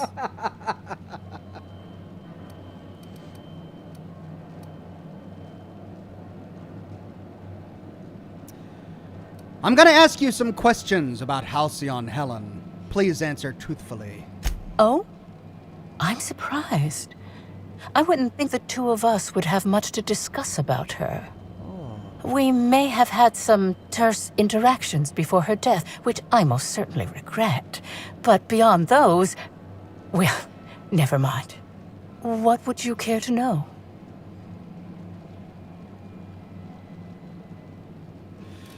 You and Helen didn't get along, I hear. I wouldn't necessarily say that. The media tends to exaggerate. I will admit that her remarks about my seminars were rather unfortunate. However, I certainly wouldn't sharpen any sabers over it, if that's what you mean to imply. I only do that when my clients skimp on their bills. Did you contact Helen after you left the Grand Colonial? I did not. She had no interest in my seminars, and I had no interest in attempting to convert a stubborn actress. Why would I have had any cause to engage with her further? We know that's a lie. We saw the terminal entry with an email from her asking her if asking to come to one of the seminars. We can see it right there. I read your terminal. I'd think real carefully before you lie to me again. Well, I suppose that does complicate things. Whatever the case, I didn't care to mention Helen's change in decision because she never showed up. I don't see how it matters. Well, someone said they saw you dragging a human-shaped lump into your yurt. Who said that? I'll be sure to give them a special seminar on not needlessly implicating the person who puts food on their table. It was a bundle of clothing, brother. Oh. Even productivity geniuses need to do laundry from time to time. Well, we could pass an intimidate or a persuade check, but I want to hear what she says if we say that the dirt imprint that we found outside suggests a heavier load being dragged, like a body. I'd say that I have a lot of clothing, but I think you already know that we prophets only have a moderate amount of worldly possessions. Right. I had a visitor, yes, but as it turned out, some of my productivity techniques were too much for them. I had to drag them out by hand, but their peers came and collected them shortly thereafter. I'm sure whichever attendee it was is perfectly safe now.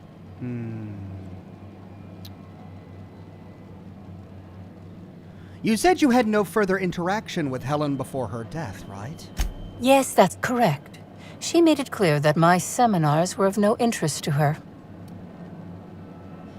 But I saw the message from Helen on your terminal about attending a session.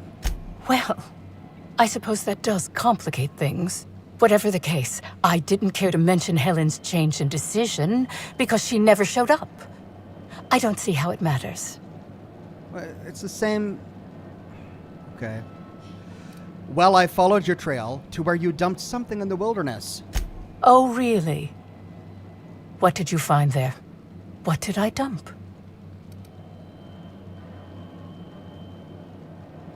I think it was your morals. There was nothing there, but by its proportions, I'd say it was a body. That all sounds like hearsay, brother. Perhaps your humors are off balance and confusing your sense of justice. Perhaps you could use a seminar. I'm delighted to extend my desire to aid you, brother. How might I assist? That's it for now.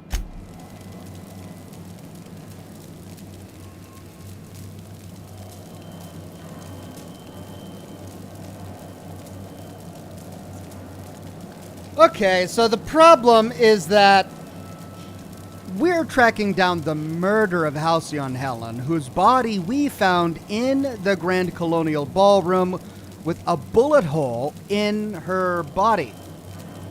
Yes, she had been poisoned. That poisoning didn't lead to her death. Maybe she was here, going through the seminar, stepping on hot coals or whatever. But whatever might have gone on here isn't a bullet hole that led to her death. So if Obsidian is trying to give us this character as a red herring, they're not doing a very good job, because we would have found blood at the crime scene. Well, we would have found blood where she dumped the body if she had been responsible for shooting Helen, who died of a gunshot wound, right?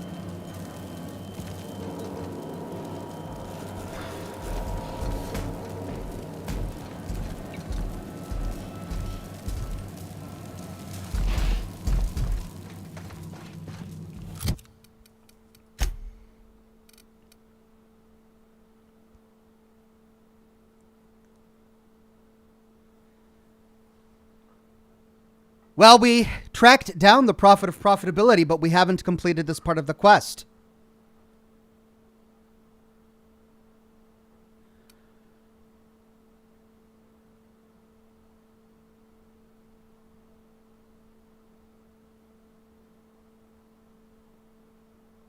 Maybe we need to find the person who was dumped.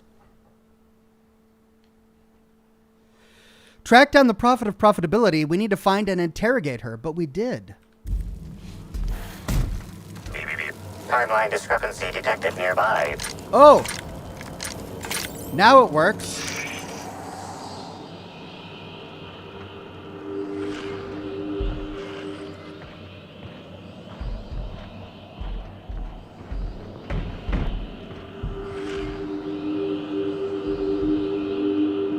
Analysis suggests this to be a variety of herbs. Herbs have been uniformly treated with a pungent chemical mix. Warning: ingesting, smoking, or inserting non-corporation sanctioned substances into your ears may be harmful to your health. Ah, we can't pass the medical check. We can taste the herbs.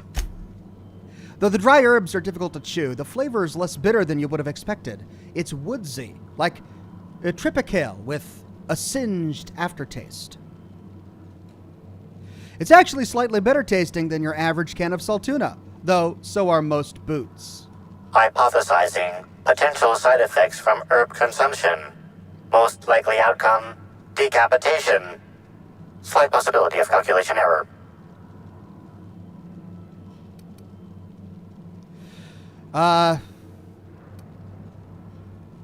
Let's analyze the chemicals that these herbs are treated with. Analyzing. Complete. Substance appears to be a mix of industrial solvents and various essential oils. Substances include woolly cow dander remover, sprat oil, and starship surface wax. Ooh. Discrepancy amplifier. How would these most likely be used? Prior analysis suggests these herbs reach peak effectiveness when users burn them and inhale the resulting smoke. Whether or not this increased effectiveness is good for an afflicted individual has yet to be determined. So these are the herbs we read about on the terminal that were delivered to her. They were spiked with all of these chemicals that we just discovered, and whomever passed out in this tent likely did so from inhaling these herbs, and then the Prophet of Profitability dragged that person out of the complex. Well, let's talk to her again. Welcome back, brother. I'm delighted to extend my desire to aid you, brother. How might I assist? You've got some interesting herbs there. I'm pleased that you noticed. Excellent eye, brother. The compound they're treated with is my own invention, designed to unlock an individual's true productive potential when burned. I can't say any more. Trade secrets, you know. Ship wax. They seem toxic. Toxic enough to potentially kill someone. Clever work, Inspector. It seems even I can't slide my way out of the trap you've so intricately weaved. I admit it. I killed Helen. By mistake. Helen changed her mind and wanted to attend one of my sessions. I, knowing the importance of the seminar, desired to truly galvanize her, though not to stop her heart. So when it came time, I chose to double Helen's dosage of productivity-enhancing herbs. I left her to meditate, and when I returned, she was dead. After that, I entered a less than coherent state. One of my disciples, it seems, witnessed me as I dragged Helen's body out into the wilderness. So it was Helen. But she got up. Did you shoot the body at any time? Laws, no. I hate guns. If I ever wanted to kill someone on purpose, I would have used a blunt weapon. Nothing quite like clubbing someone over the head. Okay, that's an interesting thing to confess to when an inspector is investigating you about a murder. Oh yes, I just love clubbing things over the head. Great.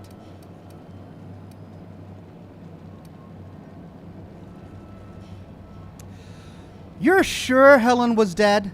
I'm no medical professional, but that certainly seemed the case. Usually my customers at least writhe or mumble after a session. My productivity-enhancing herbs typically do induce sluggishness, but I suppose they must have been enough to do her in if her constitution was truly that weak. The wilderness? You didn't dump the body at the Grand Colonial? Do you jest? The guests at the Colonial eat no shortage of strange things, but I think corpses are perhaps too strange. The creatures of the wilderness are much less picky. So Besides, the hotel is ridiculously far. I couldn't have made it all that way without someone realizing I was dragging a corpse. So she dropped the body in the wilderness, hoping it would be eaten by creatures, but she could have just dumped it off the side. I mean, they're floating in the sky. Doesn't make sense. Phil says we go into 4:30 p.m. your time, or a full 4 hours. We're going till about 4:30 or so my time.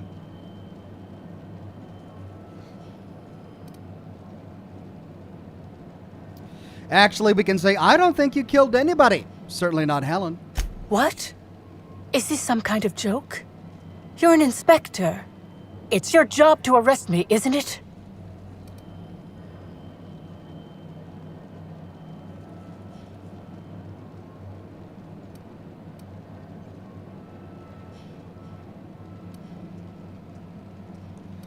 Halcyon Helen's body was found at the Grand Colonial. She was killed there. I don't believe you. I think this is all a trick. You're trying to catch me in a lie. Get me to reveal my productivity secrets. Look, if Helen's body wasn't where you left it, she must have awakened and walked away. No. Someone must have moved it after I killed her.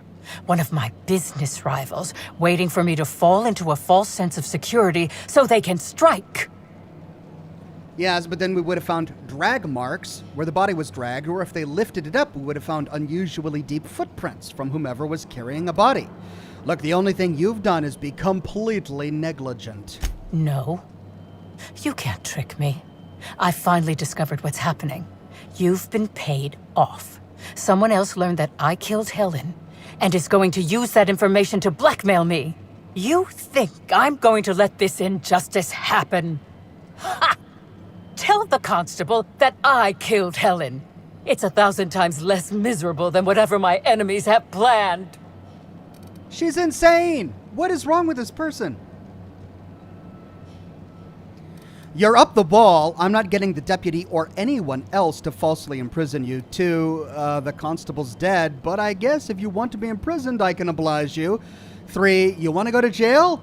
I don't know. I'm not sure I get paid enough to do my job. We can bribe her to pay us to put her in jail. Or 4, I can't figure you out. I'll think about whether or not you should be arrested. Or 5, whether or not you killed Helen. I think imprisoning you is probably the safest option. I mean, in this crazy universe of awful, evil corporations that have no value for human life, she's no more corrupt than anyone at Spacer's Choice or Rizzo's or Sublight for that matter. Do I think she's dangerous? Yeah, I think she's dangerous. She should probably go away somewhere for a very long time. But I'm not going to convict her for a crime she didn't commit. If she ever goes on trial for starting a cult and getting people, hopped up on crazy drugs that she's burning and practically torturing them and making them work for her for years with false promises, yeah, sure, then I would testify against her. But I'm not going to put her on trial for something she didn't do. And she didn't kill Halcyon Helen. So I'm going to say that you're up the wall, crazy lady. I'm not getting the deputy or anyone else to falsely imprison you. You monster! What am I supposed to do now? They'll be here soon. And once they arrive, I'll be powerless. Powerless! I just want to go to prison. Is that so wrong? Well, she's disappointed, I guess. What a weird lady. All right. Well, that one's solved. And here's this poor guy. It's not good enough to be better than everyone. I need to believe I'm better than everyone. Jeez. Right.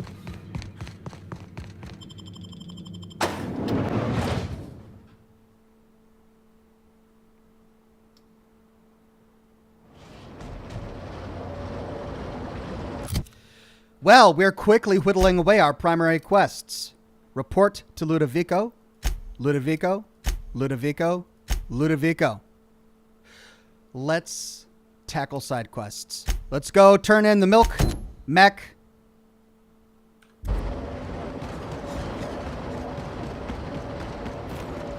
Maybe along the way we'll find more of those missing tourists. We got a fight on our hands.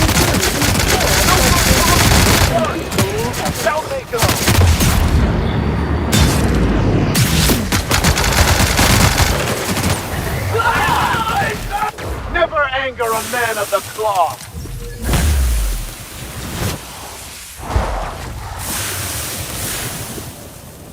Yeah, what? Another dead hotel guest key card. We found one. Well, I'm out of the mouth of babes, right?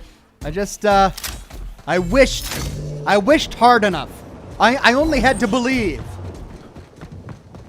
Now that I've believed, I found the next key card, but I still need more, apparently.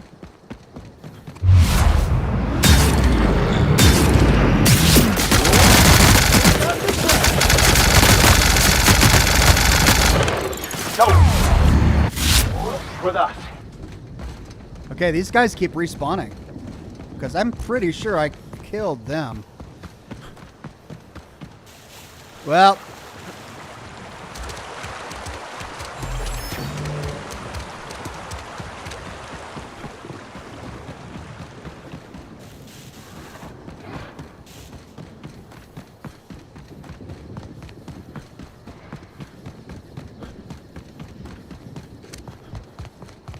Found your robot, lady.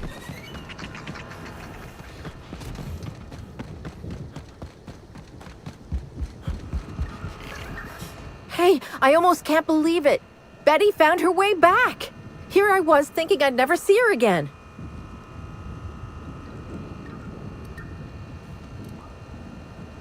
One malfunctioning mechanical as promised. She was trying to milk canids.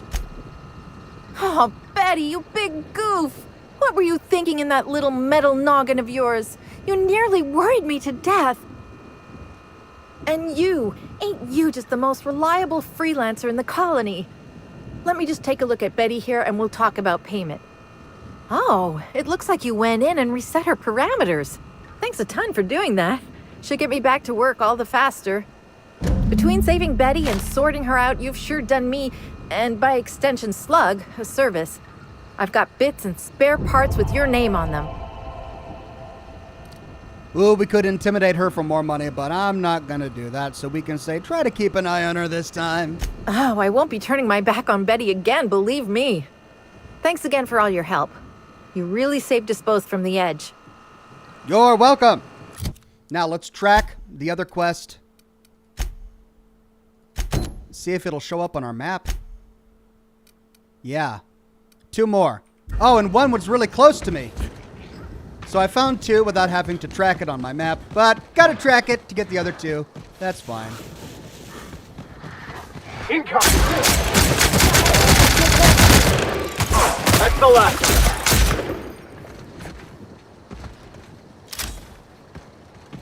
one. Ooh, I got winded here. Oh, it was right here by the entrance to the tunnel. All right, one more. I'm gonna switch to my shotgun. It's slow. It's not quite as cool, but it's really powerful.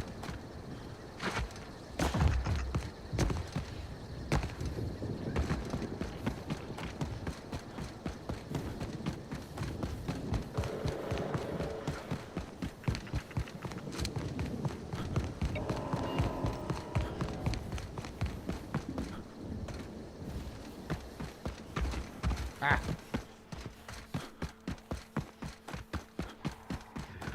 There's a big guy.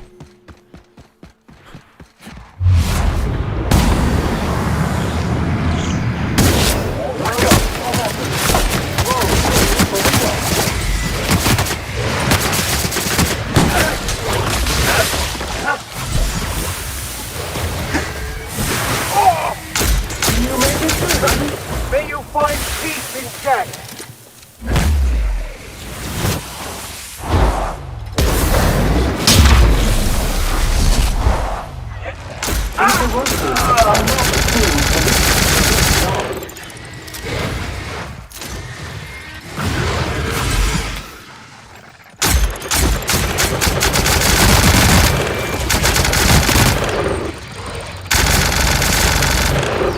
Jeez, these guys were tough. Both my companions went down. You all right, Max? No, Sam, you're all right. Max, you're okay. All right. Where's the next body? Ooh, they were munching on him. Got it. Well, let's go turn it in.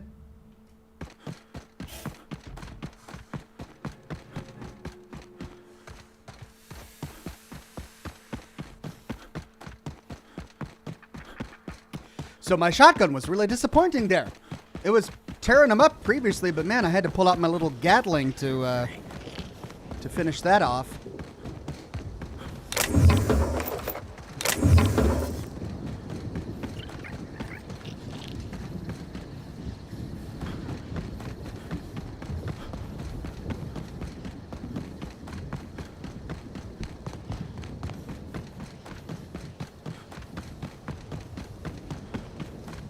Quick shave.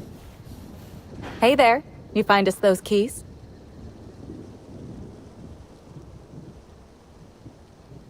Oh, we could send them to their death.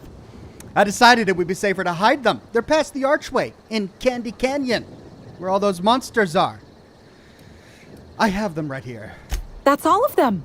You're a lifesaver and a half, Inspector.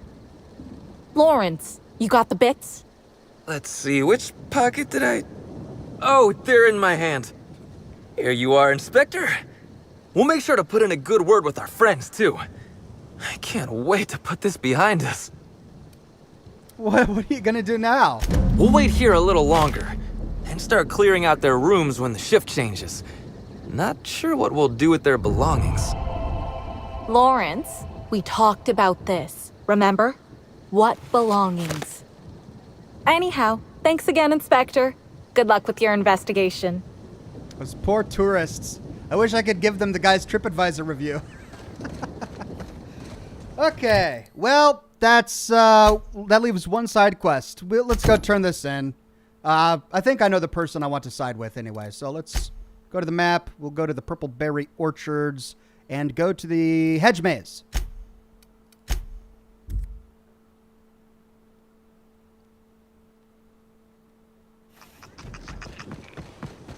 Not you. You. Good evening. What did you see last Tuesday? Keep your voice down. Never know who might be listening. I have the Spectrum original. Here you go. Let me have a look. It's a little scratched on the neck, and the label's a bit smudged. Smells funny, but I think it is genuine, yes. This'll look real good in my archives. Here's your pay. I'll be in touch if there's ever another time when I need to keep a corporation honest. And if anyone ever asks, we never met. Bingo. Let's see, I think the only other thing I need to do is use that key card we found to access the stash. Penthouse, front entrance, landing pad. How do we get to the employees section?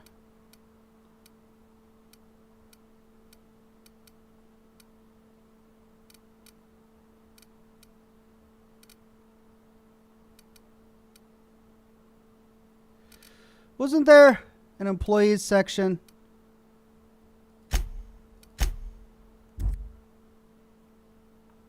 Well, we could go through the front door, or through the door inside the Colonial, couldn't we?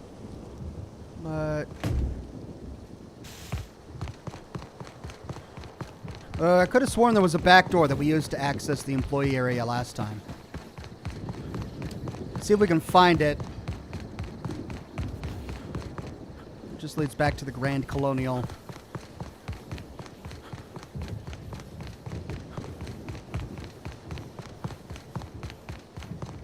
There's the lady who fell. That just leads back to the Grand Colonial. A dead slug guy? What's he doing dead?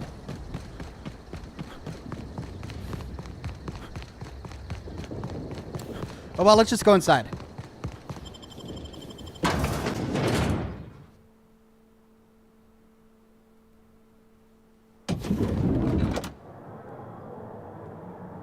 The one and only Bryce says, Ox, you got a new science weapon.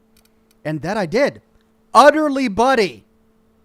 Oh, is this the reward I got from the lady with the robot with the cowboy hat? Utterly Buddy. One-handed melee, special effect stagger, science weapon.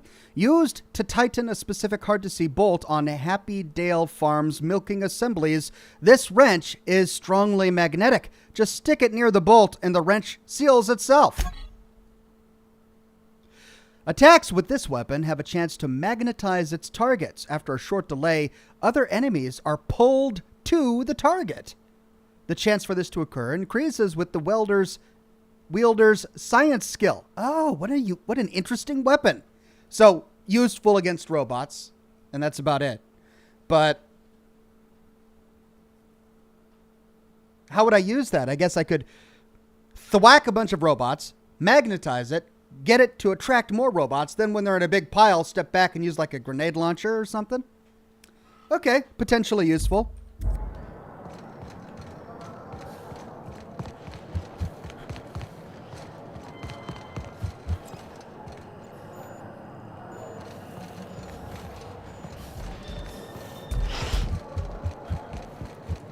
Where's the employee door? It was over here, wasn't it? Yeah. Okay, so there's a door down here that was locked. And now that I've got the key, I can unlock it, but I don't remember where it was. Did I already unlock it? With my lockpick skill? Readying for compact mode.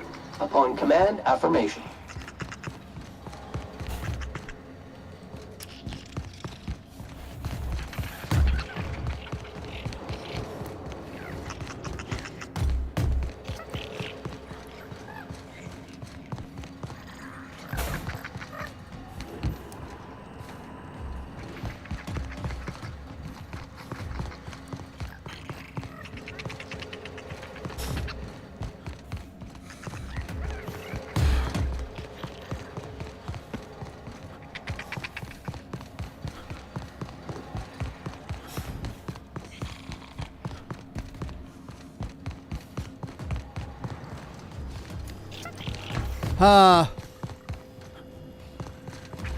Maybe I already picked it.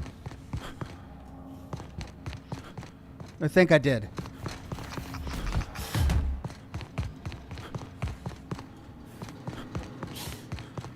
All right, let's get out of here.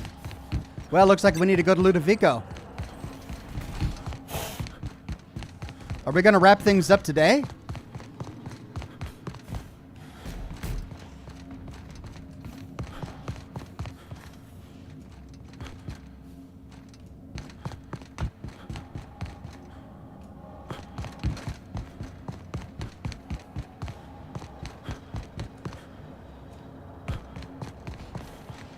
Yeah, looks that way.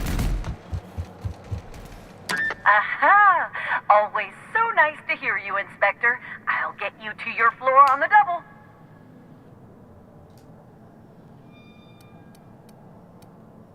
Next stop, the finest seat in the house. All right, let's go over the clues.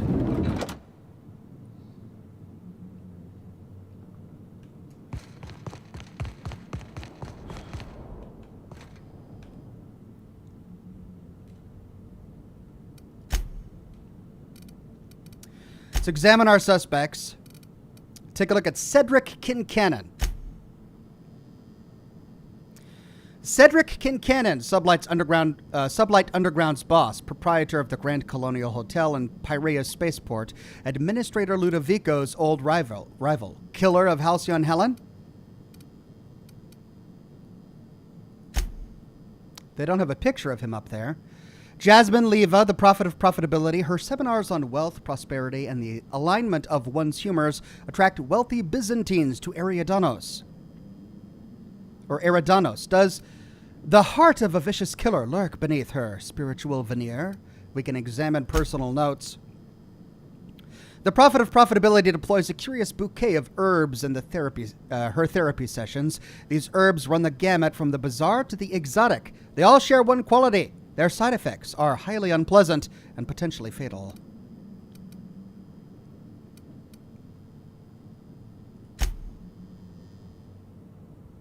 Why is there not a picture of Ludovico or the other guy? Why is Ludovico not on the wall?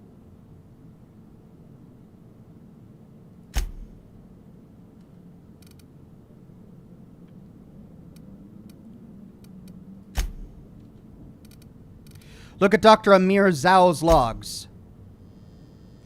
Dr. Amir Zhao's logs predate the development of Rizzo's Spectrum Brown. These logs describe one researcher's breakthrough, the discovery of a strange new life form in the caverns beneath the wilderness exploitation whatever. This life form, known as Eridanium gigaseus, is an essential ingredient in Rizzo's Spectrum Brown.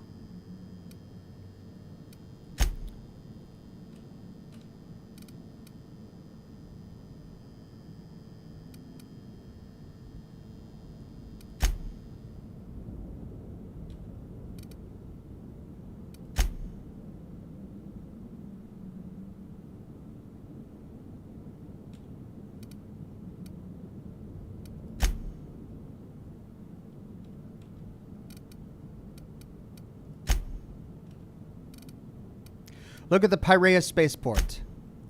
The business end of Sublight Underground, something of a misnomer, as Sublight Underground's operations are about as high above ground as any location in Halcyon. We can look at the Prophet's retreat. Jasmine Leva, the Prophet of Profitability, holds a retreat in the Wilderness Exploitation Reserve, not far from the hotel. Wealthy patrons are encouraged to enjoy the hotel's amenities when they're not busy purging themselves of harmful and profitable humors gathered inside their anatomy.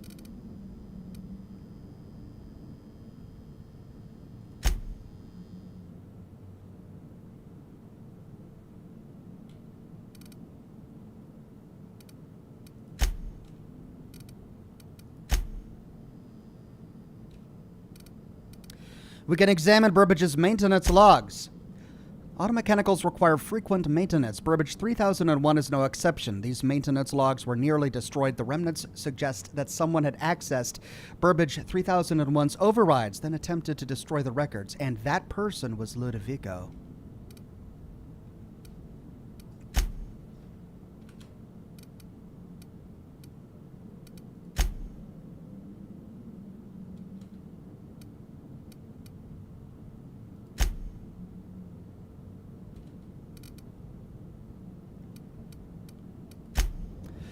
Let's talk with Ludovico first.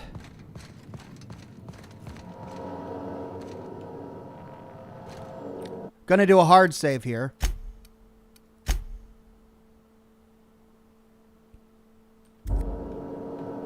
Inspector, I've just received word that Constable Keene is dead. Please tell me it isn't true. She was murdered in her office. Halcyon Helen, Leora Blossom, Maria Keene. There's a murderer on the loose, Inspector. You must stop them. I don't have Maria to count on anymore, so I'm counting on you.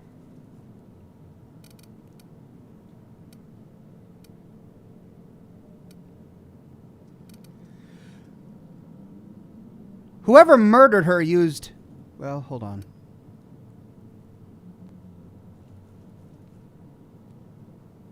Was she important to you? Maria devoted her entire life to our vision. She was absolutely committed to our company, to our project. I promised myself I'd reward her after we launched Spectrum Brown. I'd make sure she was comfortable for the rest of her life. She was also our voice of reason. She was sensible, and I appreciated her advice. I never got to tell her that. So both Ludovico and the Sublight guy really valued her presence. They're both wrecked that she's dead. Very unlikely suspects for killing her. Whoever murdered her used the Needler. The Needler was among Helen's belongings. Whoever stole it must have been able to slip in and out of the hotel. Maria was my sole representative in Cedric's territory. The entire hotel staff is on his payroll. Any one of them could have killed her on his behalf. You know, I checked her terminal. Why were you tampering with Burbage 3001? Why were you going through Maria's terminal?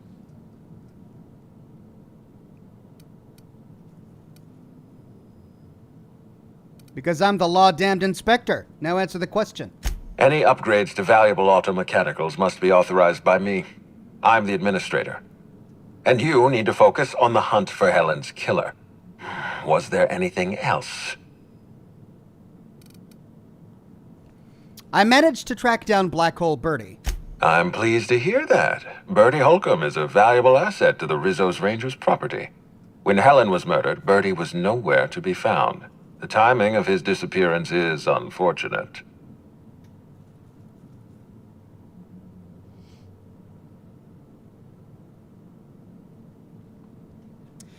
Bertie is something of a character, but he's harmless. I feel a little bad for him. Try not to feel too bad for him. Bertie is a brilliant athlete. The universe has balanced his talent by making him a slackwit.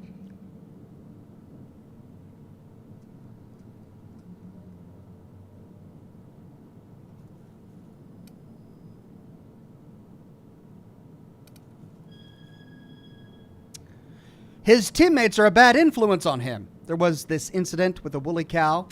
Yes, I know about the woolly cow. Constable Keene had Bertie's teammates arrested for unauthorized inebriation of livestock. Bertie himself was nowhere to be found during the incident. Ironically, if Keene had arrested him, he'd have the perfect alibi. Be plain with me, Inspector. Do you believe Black Hole Bertie killed Helen? Well, we already talked with Bertie's alibi.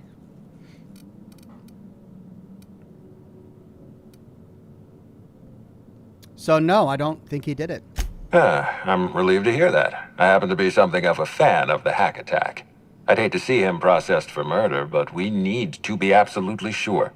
I'd like you to continue your investigation. Notify me as soon as you're ready to make a formal accusation.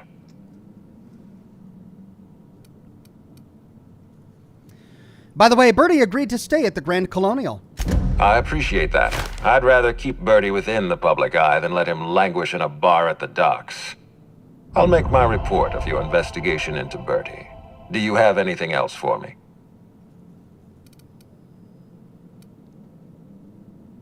I've completed my investigation into Helen's poisoning. Excellent. I trust you have a name for our poisoner. Spencer Woolrich confessed to the crime.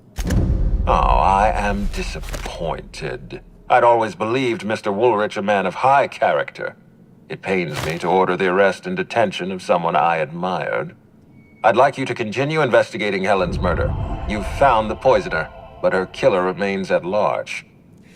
Remember, Spencer Woolrich begged us not to tell what happened, but the guy, he tried to poison Helen so that Helen would be comatose during the unveiling of the new line of Spectrum Brown so that he could take the limelight. There's no sensible reason that should go unpunished, so he's getting exactly what he deserves. I've finished my investigation into Jasmine Leva, the Prophet of Profitability. Ms. Leva earned that title, but not for the reasons you'd expect. The Prophet business has been profitable for the hotel. Not so much for Ms. Leva's followers. So tell me, what did you find?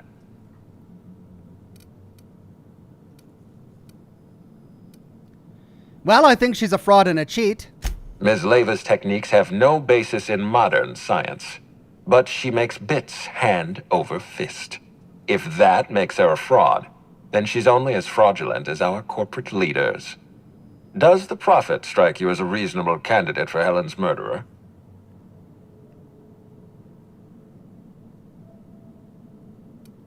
I'm still considering my options, but no, I doubt she did it.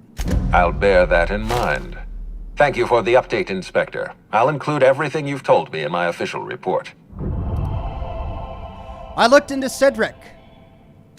Closely, I trust. Tell me what you found.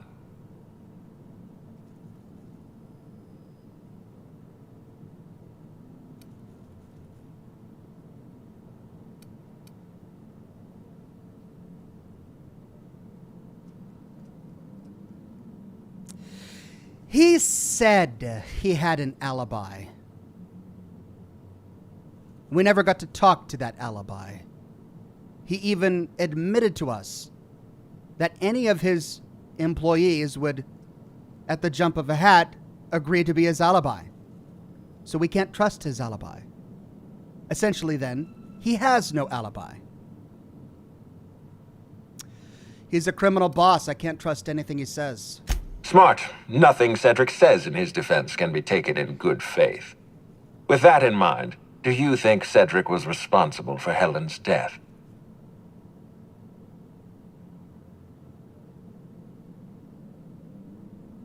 He says he was torturing a guy at the time of Helen's death. We have only his word to believe that.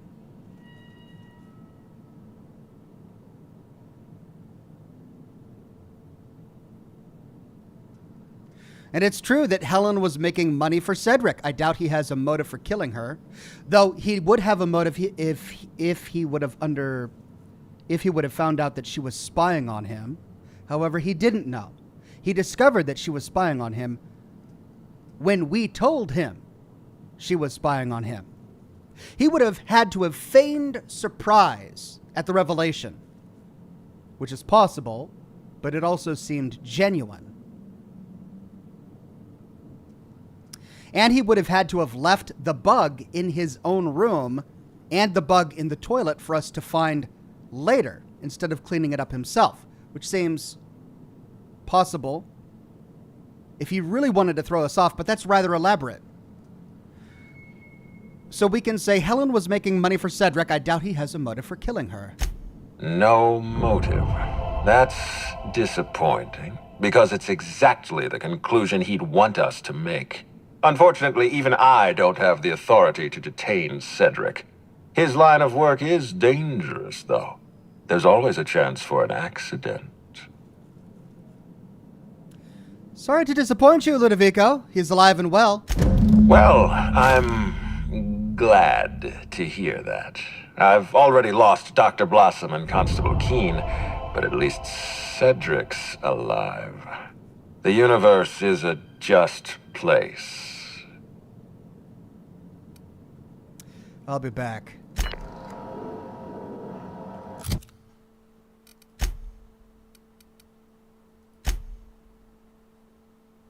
Have they given us enough to solve this case?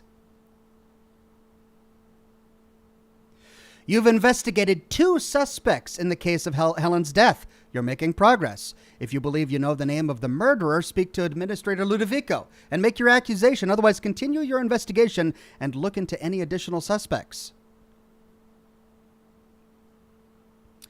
James says, hey Ox and Ox friends, hope you're all well. I haven't finished part 4, so I muted the video till I finish it, but I can't wait to hear my mention in the future. Keep up the great work, Ox. Thank you, James.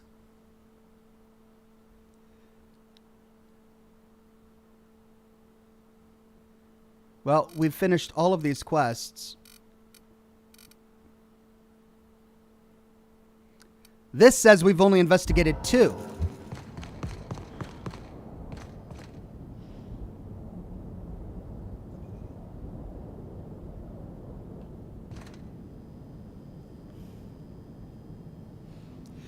It's possible these deaths are connected. It's possible they're not connected. Who would have killed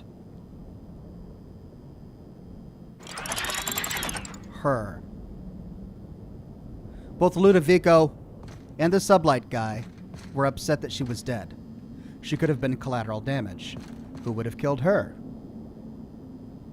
Someone who didn't want the research she was doing to see the light of day. Who would benefit from that? Ludovico. Also sublight, maybe?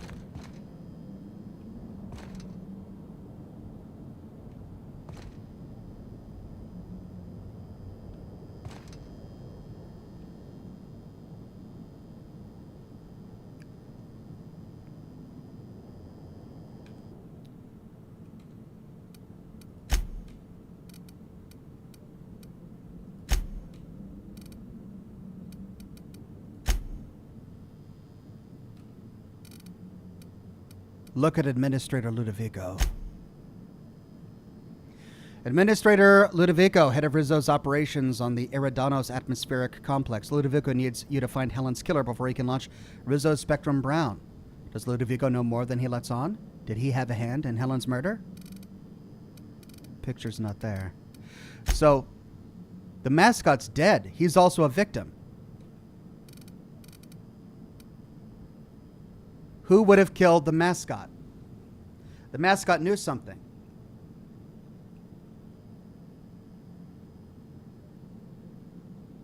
Who would have known the mascot knew something? Did Birdie really send the mascot just to collect the embarrassing audio recording that he sent? Possibly.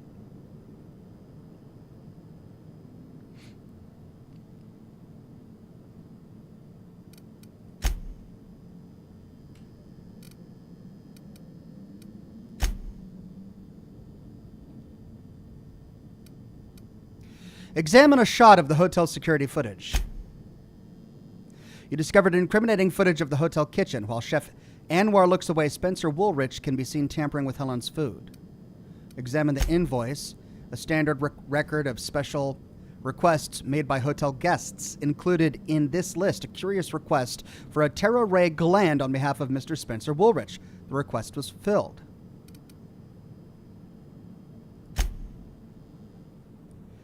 Okay, whomever killed her likely did it with Burbage 3001.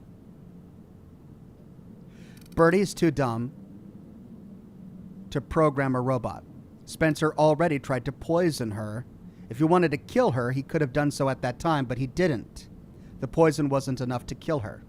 Prophet of Profitability accidentally incapacitated her and tried to get rid of the body. If she wanted to kill her, she could have at any time dumped her off the side, but she didn't. In fact, she essentially tried to kill her by trying to feed her to animals, but that didn't happen either.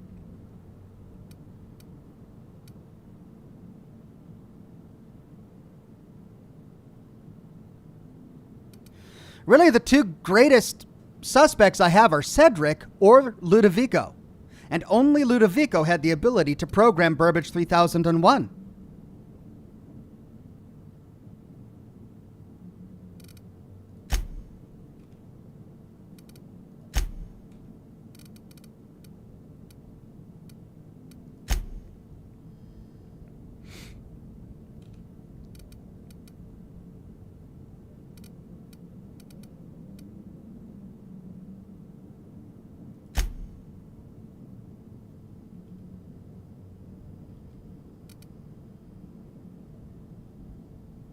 So frustratingly, it's not showing us the clues that we picked up while we were at these locations. The problem is we have a motive for Cedric. If he knew that Helen was spying on him, that would be a motive. But what could Ludovico's motive be? He needed her to help sell Spectrum Brown.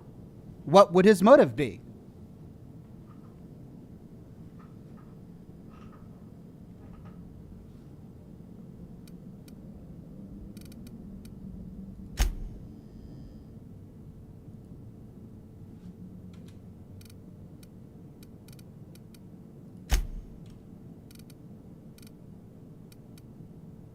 And we never found the needle or gun.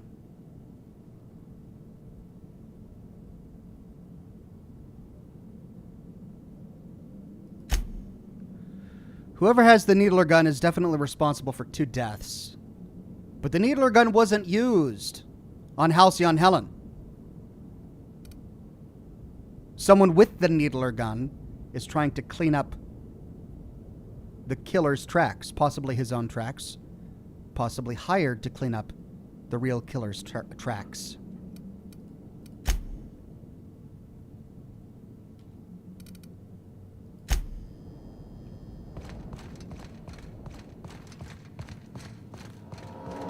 Inspector?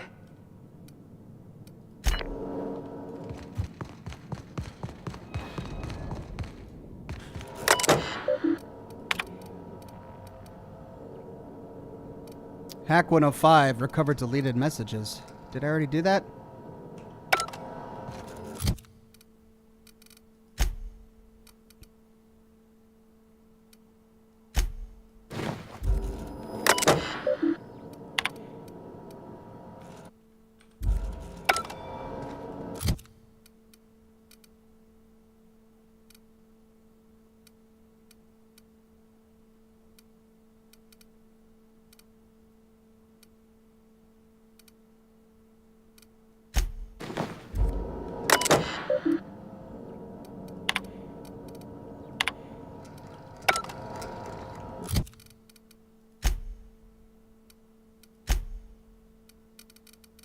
Oh, I'm not going to get to it.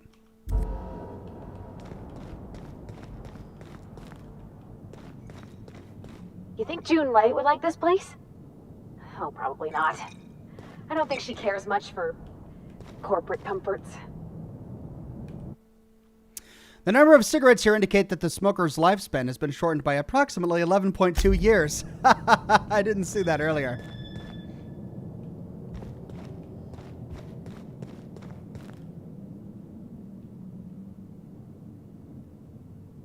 Daniela says, remember she got a personal tour for Spectrum Brown and she asked a lot of questions about the new product. Yeah, she did.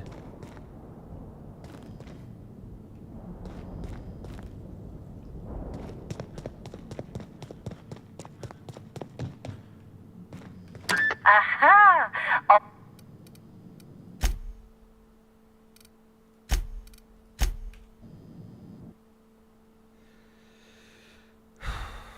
I want to talk with Cedric.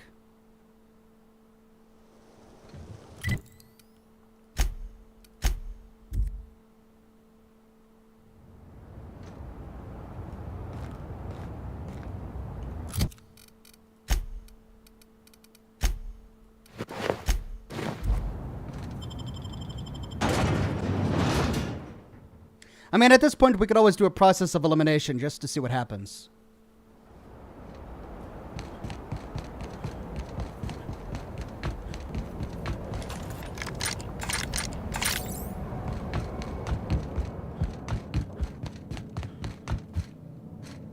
Inspector, to what do I owe the pleasure? Very well.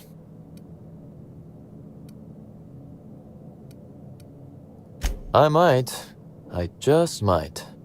Your point, Inspector?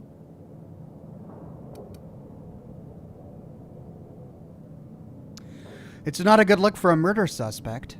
Am I an official suspect then? Intriguing. I'll look forward to how it all plays out. Be very careful, Inspector. I'd very much like to see you still around for the grand finale, whenever it comes, whatever shape it takes. If you didn't kill her, any idea who would have wanted her dead? That is the question, isn't it, Inspector? Tell me, do you really believe Helen's death was a mere crime of passion? Or one of petty career jealousy?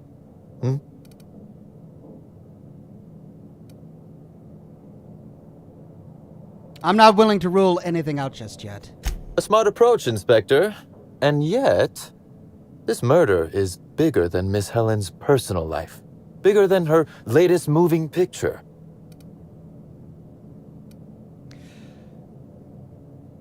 You're saying there's something we're still missing? Indeed. I suspect Helen arrived on Eridanos with grander plans than promoting Spectrum Brown. I knew I was right about you being clever, Inspector. I'm glad. Because whoever did kill Helen is not going to come forward so easily. All right. Was there anything more you needed?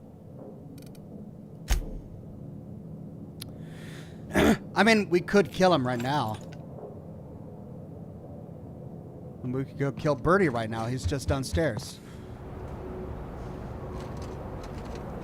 The only suspect we don't have physical access to is Ludovico. He's the only guy we can't just kill. We can kill any other suspect, but not him. Why?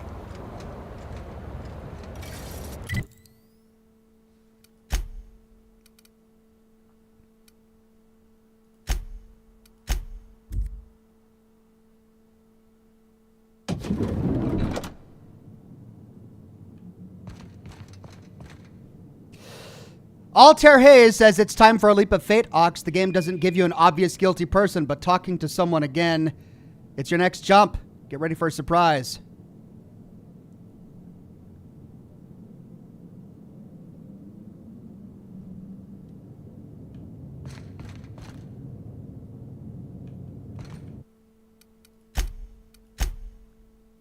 Ludovico is the only person we don't have actual physical access to here. Why would Obsidian do that?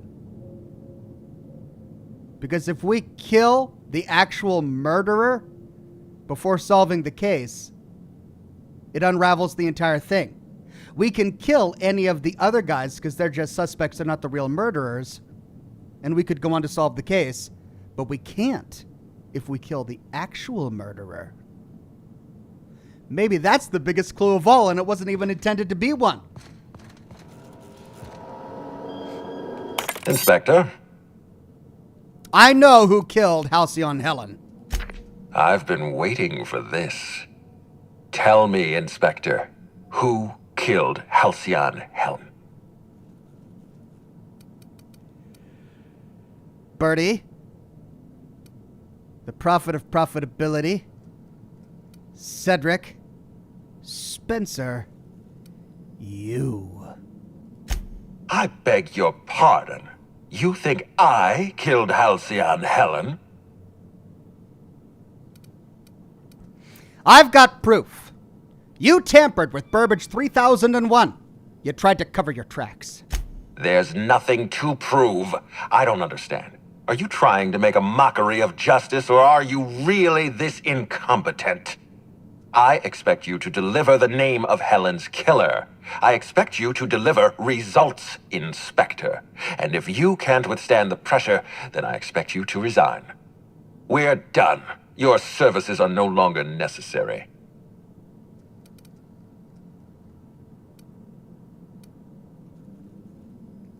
I've got data proving that you programmed Burbage to fire on Helen. You what? Now wait just a minute. That data was acquired illegally. Evidence is evidence. Come clean, Ludovico. All right, fine. Let's do this your way. You say I programmed Burbage to fire on Helen. Why? Helen was critical to my operations on Eridanos. I have no reasonable motive. We can pass a perception check to say this investigation is your motive. You're trying to pin this murder on someone else. Though I really wish they would have given us an option to talk about her inquisitiveness during the tour.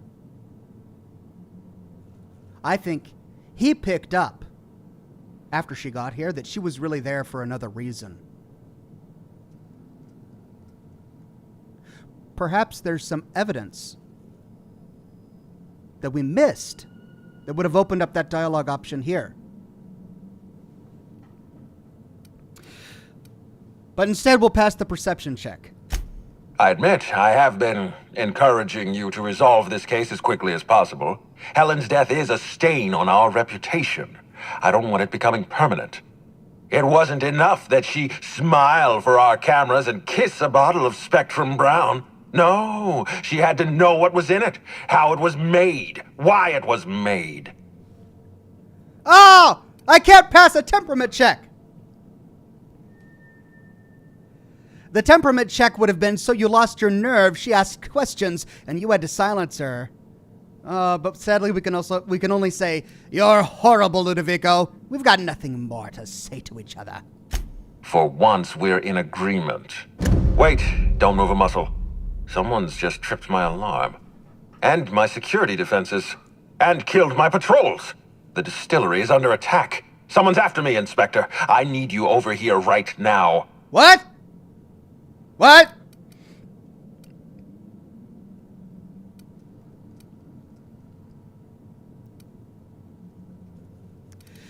What? What? Inspector, huh? I thought you said my services were no longer required. Forget what I said. I'm renewing your contract as of this moment. Damn it. Someone's interfering with my transmission. Can you read the...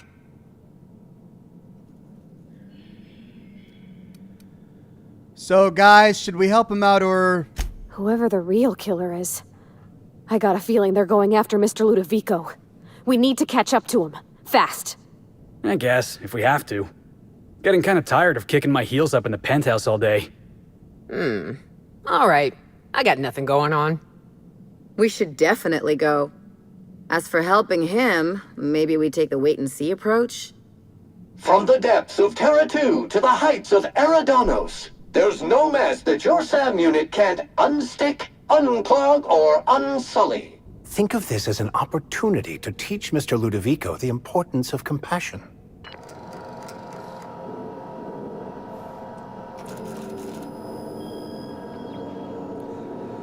Well, shoot! I mean, that means I got it wrong.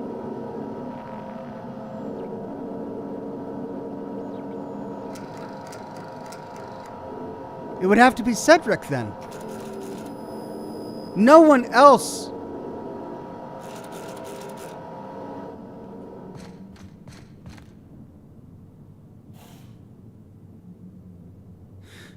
Unless he's trying to lure me. Aha! Always so.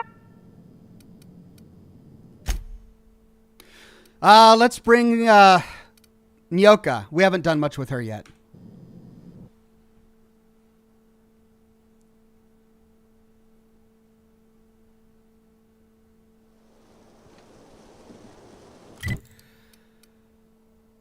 Okay, so we need to go up here.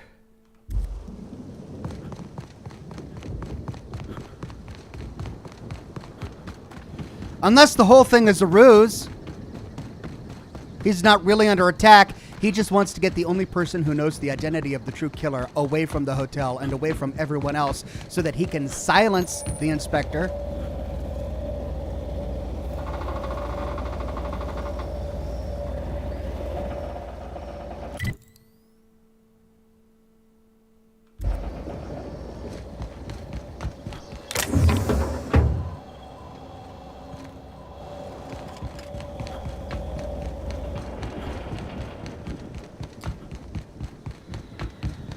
Ooh, I'm getting Wonka vibes from this.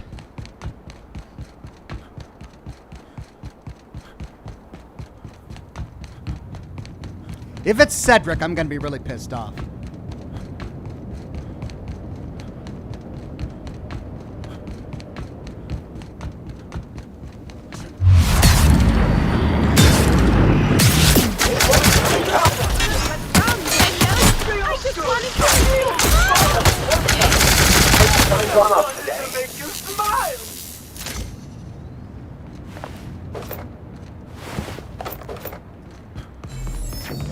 Rizzo's Spectrum. Oh, this is great. Spectrum Distillery, I've enter said here. it before, but a nice, beautiful facade often hides a deep darkness within. Or in this case, I suppose a horribly garish facade would be more accurate. I want to take time to explore everything, but I want to solve this case.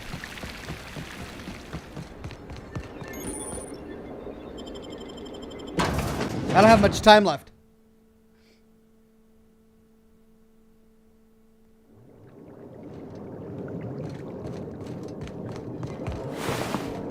Receptionist. Logs. Help no longer needed. Don't inquire within.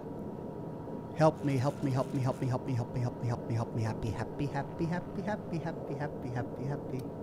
Rizzo's family reminder, don't forget to smile. Happy workers lead to happy customers. Happy customers are repeat customers.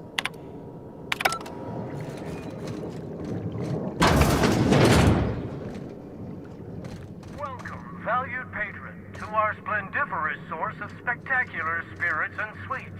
Rizzo's is committed to bringing joy and happiness to our colony. Feel free to browse the various displays in front of you to learn about our humble facility and the wonderful products we provide. Everyone else is seeing this too, right? For a moment, I thought I was reliving my Scylla experience.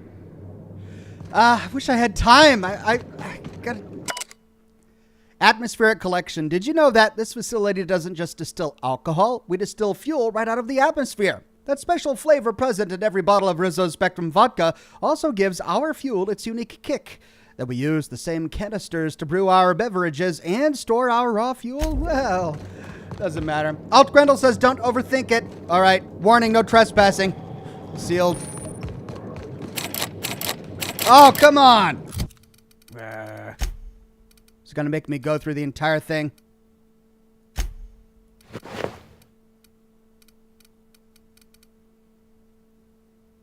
Where's my lockpick? There it is.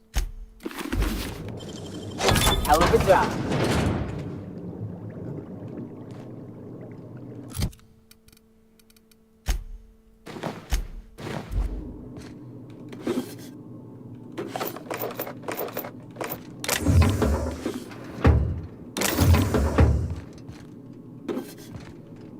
Like a raft among the rocks.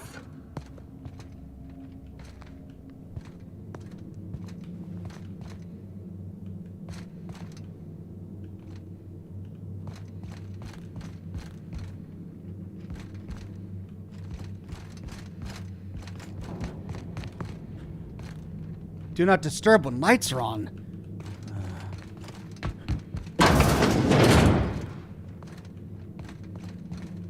What? Well then how?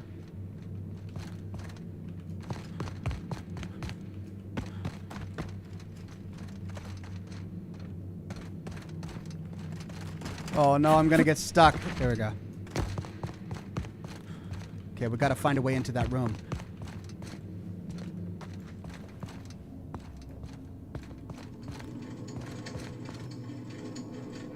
Recharge? What's that? Recharge, heavy weapon. Special effects stun. Try not to think too hard about how this one works. Attacks with this weapon slowly recharge the wielder's TTD meter. Oh. Let's try it out. Try not to think about how this one works. Okay, thanks, guys.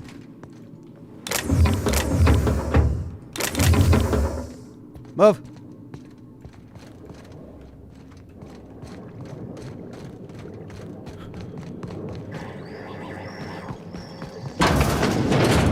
Ah, I see you've stumbled upon a little peek into our distillery. These tanks are hard at work brewing wonderful Rizzo's beverages you know and love, along with exciting new flavors like Rizzo's Spectrum Brown. This is simply window dressing for public consumption. I suspect their concoctions are made in dark, dreary, and somewhat unsettling environs. Altair Day says there's more than one entrance. Now that you've seen behind the scenes, I bet you're pretty thirsty. Well, not to worry. We have every flavor of Spectrum available to delight your palate. Please note that tour guests are limited to a maximum of 3 different Rizzo's flavor samples. All beverages must be consumed on the premises. Rizzo's is not responsible for gastronomic distress, mild hallucinations, or damage to your sense of taste. We're on the job. We are on the job. Can I take mine to go? She does like her booze. Okay.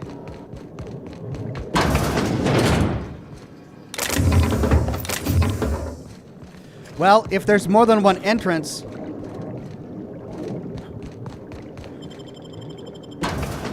I'm glad I came up there because I got that unique weapon, but... there must be another way in. Julian Z says, Ox, you can explore this area, but you have to go outside and enter through another side door to progress the quest. Got you. Thank you.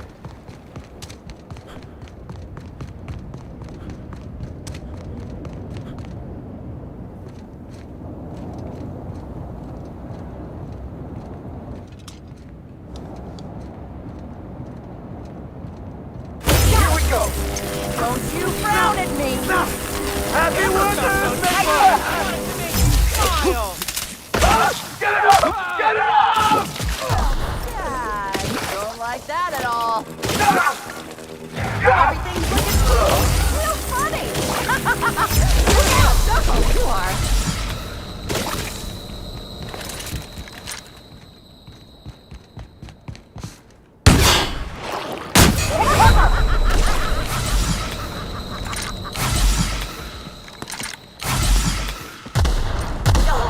Alright, an interesting weapon, but I think I'll stick with my Gatling.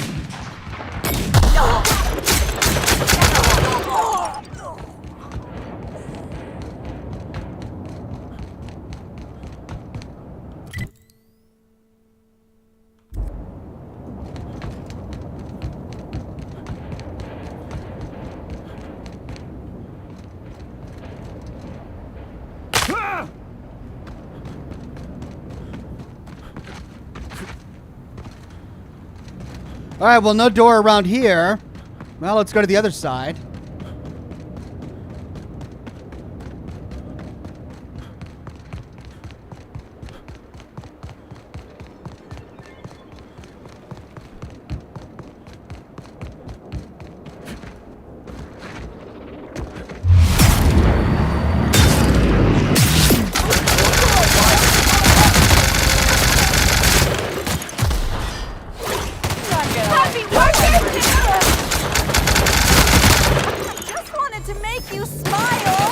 Oh, yeah! That's funny! I want to be your friend!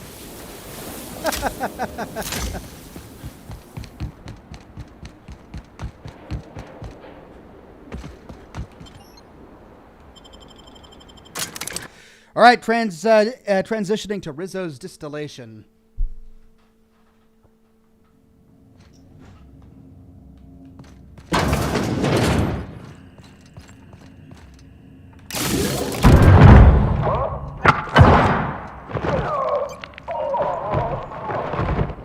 What?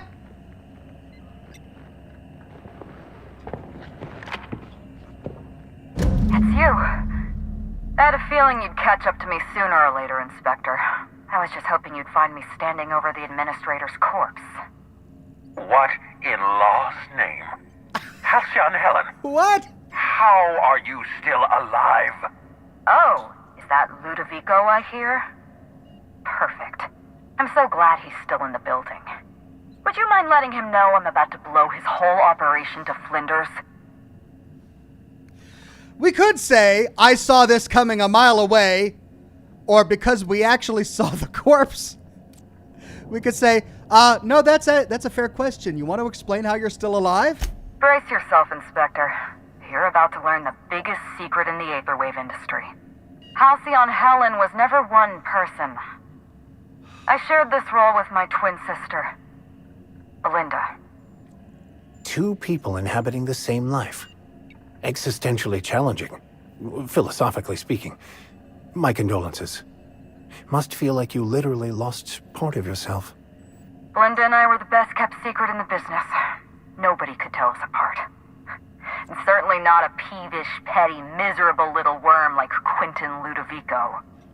So when I discovered the truth, when I realized what Ludovico was about to unleash on this colony, Belinda paid the price.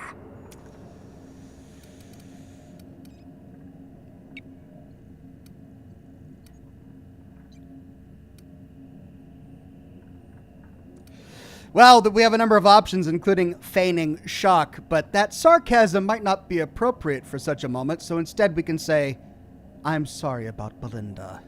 So am I. I'm sorry I wasn't there for her. I'm sorry I couldn't protect her. Killing the administrator won't bring her back, but it'll feel good. I have no regrets. I did exactly what I had to do. I'd do it again. If it means defending Halcyon's future, I'd do it in a heartbeat. Tell the truth, Ludovico. There's nothing safe about Spectrum Brown. You want to infest this entire colony with those disgusting parasites. They're not parasites. These creatures are symbiotic life forms. They belong to the highest order of life form, capable of living in perfect harmony with humanity. The symbiotes evoke a feeling of joy in their host. A bliss so pure, so profound as to render the most exquisite recreational substance obsolete. Oh, don't you see, Inspector? I want to bring joy back to Halcyon. I want this colony to smile again. I think he's already infected, but that means we were right. Oh, I thought I was wrong for a moment there. I was like, oh, guess I got that wrong.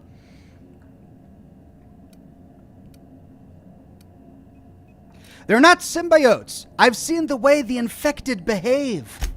A host only turns violent if they're carrying too many symbiotes, or if they see you as a threat. In its natural state, the relationship between symbiote and host is perfectly harmless. Listen to me. I never wanted to take a life, but I had no choice. I couldn't let anyone destroy this colony's only chance at real happiness. But what about Helen? What about all the innocent people she's killed. No one I crossed off was innocent. So she was responsible for killing everyone else. But wait a minute, the mascot? That was you in the labs, we can say. You killed Dr. Blossom. I want to know why she killed the Ranger's mascot. The mascot was a spy working for Ludovico. He was ordered to keep an eye on Belinda and I, and report back to his master. You're being paranoid. I barely knew the fellow. Don't try to deny it. Anywhere Belinda and I went, that mascot was there, just watching us with those cold, dead eyes.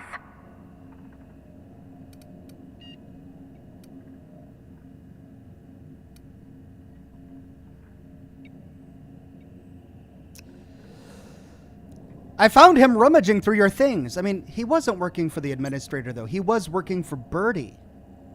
Black Hole Birdie. Birdie sent him to go collect Helen's things. That doesn't surprise me at all. He was on Ludovico's side, just like the others. Dr. Leora Blossom, Maria Keene, that flackwit of a mascot, they were standing between me and Ludovico, so I did what I had to do. I went through them.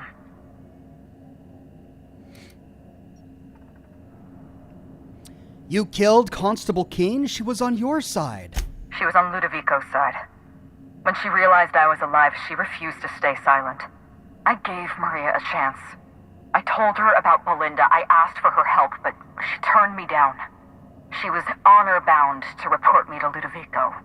Maria had a duty to her company, and I had a duty to Belinda. We both did what we had to. But in the end, I was the faster shot.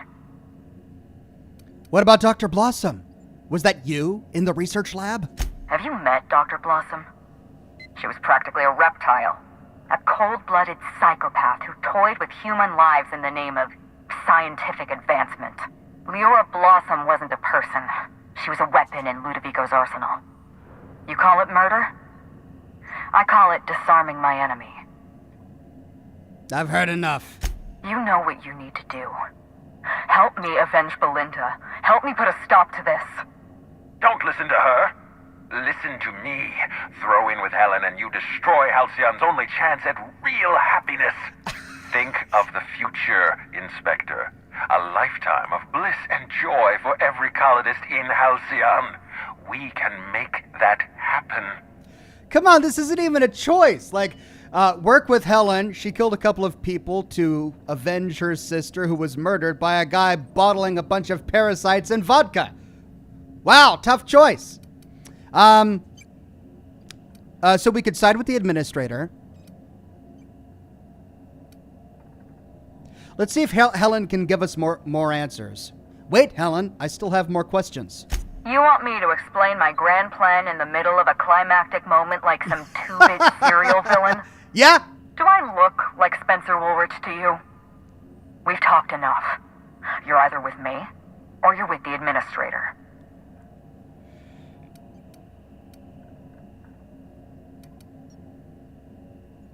So I do want to find out why she felt like she had to kill the mascot. Really, the mascot's the only one I don't understand why she killed him. Because he wasn't working for Ludovico. So we'll say I'm helping you, Helen, but once we get out of here, I expect answers. It's a deal. A far better choice than Ludovico, though Ms. Bellamy does seem a bit obsessed. But then again, some of us may have had a few issues with that ourselves. We don't have a lot of time. We need to get out of here. Not so fast. I've sealed the bulkhead doors. You're staying right where you are. I'm sorry to do this to you, Inspector. Truly I am. If it's any consolation, Helen has brought some remarkably powerful explosives. Your death should be instantaneous. Oh. Goodbye, Inspector. Helen, we won't meet again. Damn it. He sealed us in, but I think I know another way out. Follow me and stay close. I mean, we've seen her serials. We've read them. We kind of know what happens to her sidekicks. And I think that's us. I think we just became her sidekick.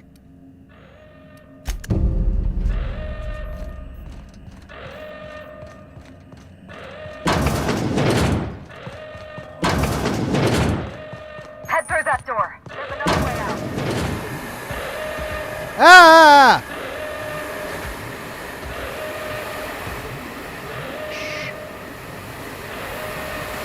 There. I've opened that door for you.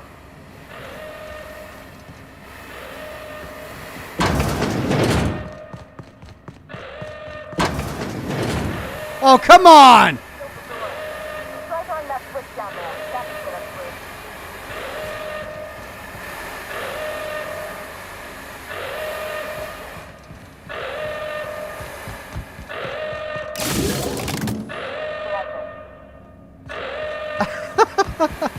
Dodge the boiling steam. Nice work, Inspector. We may have put a stop to Ludovico's operations, but he's still at large. He's probably gone into hiding, so we're going to root him out. What's the plan? This entire complex has been exposed to those parasites. Law only knows how many they've infected. Most of them won't even know they're carrying a parasite inside of them. If they're showing symptoms, it's probably already too late. Boundless energy, insufferable joy, an almost saccharine attitude of optimism. Then just like that, parasites bursting out of their bodies, fat and wriggling with vital energy. There must be some kind of pesticide. Benign to humans, lethal to parasites. You're a step ahead of me, Inspector. An airborne pesticide of some kind. I think you may be onto something. Let's meet back at your penthouse. We'll ready our next move. Hold on, I have questions. Not here. In private, back at the penthouse. Also, I rather like the ambiance there. See you soon, Inspector. I mean, if she makes it there, the last time we agreed to meet with somebody later to talk, that person died. That was the mascot.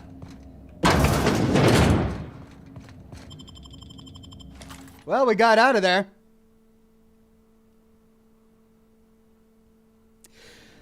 So this is a problem. I'm really running out of time here, and I don't know how close we are to the end. I'm thinking we're pretty close, but I didn't expect that to not kill Ludovico. Now we're going to the penthouse to have a conversation. I might have to end the broadcast and pick this up later.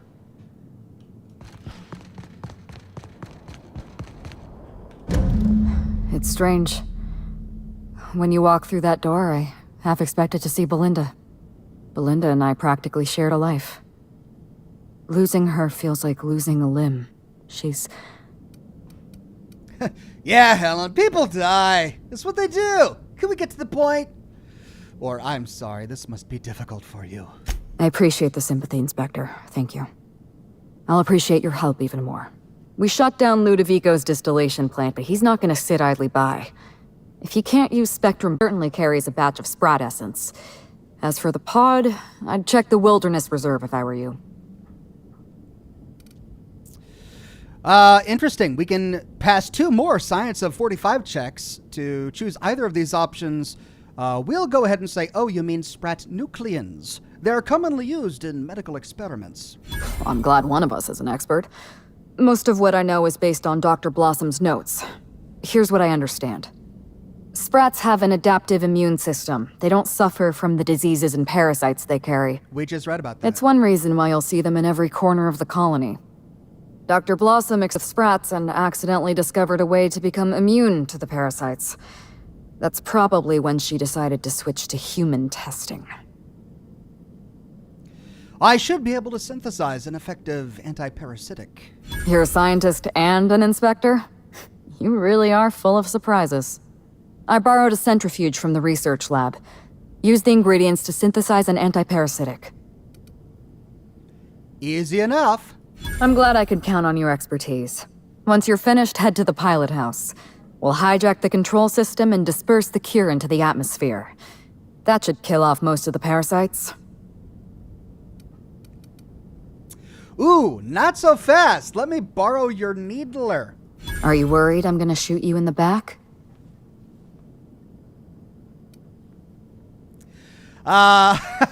No, but we can say I'm already doing all of the work. I deserve to feel like an Aetherwave hero.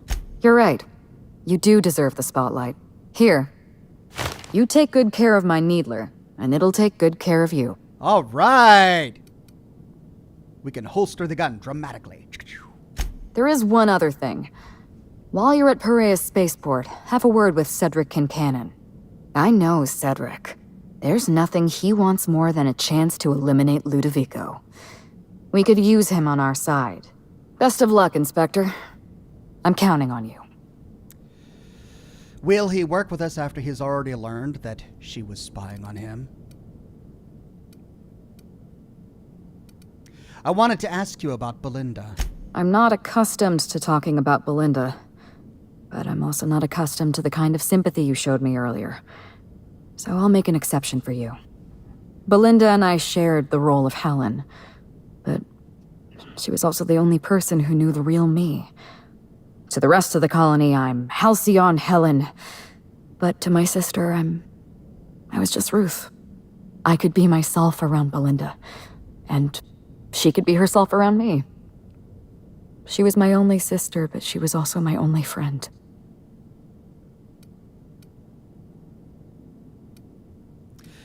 People know you're Ruth Bellamy. Was it hard for Belinda to keep herself secret? No. Belinda enjoyed the secrecy. She could slip into the role of Halcyon Helen, attend social events on my behalf, perform a few stunts, deliver a few lines. And then, when she grew tired of all the people and all the attention, all she had to do was slip out of the role and be my sister again. She was the secret twin. She had a comfortable life in the shadows, an easier life. I made sure of that.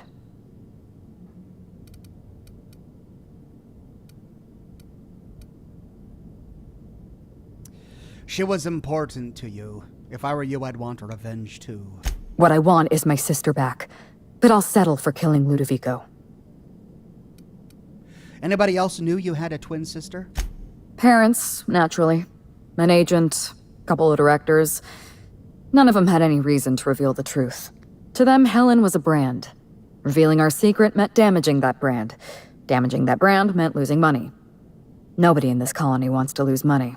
Belinda and I saw Helen as an act of theatric sleight of hand. We enjoyed the deception, the challenge. We wanted to see how far we could go. I'd say you went pretty far. You two became Halcyon's best paid stars. And if I hadn't underestimated Ludovico, you and I probably wouldn't be talking about Belinda in the past tense. We wouldn't be talking about her at all. It should have been me in that ballroom. Belinda died because I was careless. Never mind that. If you've got something else to ask me, now's the time. That's all I wanted to know. I'm glad I could satisfy your curiosity. We've got a lot more conversation topics here, but I have a hard stop. So we're going to do a hard save. And ladies and gents, Altair says you have at least 45 minutes of running around ahead of you. Okay, so with that, I'm unable to finish Murder on Eridanos right now, but at least we discovered who the murderer was, and I didn't even have to reload a save to cycle through all the options. We got it the first time. Now, to wrap up this DLC, and I'm going to have to do it in a different broadcast. I don't know when that will be. I'll let you know on Twitter. Tonight I do have Scotch and Smoke Rings, and we'll continue with A Plague's Tale: Innocence. Not this game. We'll be doing A Plague's Tale: Innocence, and I hope to get back to Murder on Eridanos later. Maybe this weekend. I might have some free time on Saturday, maybe. But just follow me on Twitter. That's when I'm going to be able to announce when I'm going to do my next live stream, where we'll wrap up the plot of Murder on Eridanos. Thanks, everybody, for coming. I've got to head on out, so I'm going to wish you guys a wonderful rest of your Thursday, and I'll see you soon at around 8:30, 9 o'clock p.m. Pacific time for Scotch and Smoke Rings. Bye-bye now.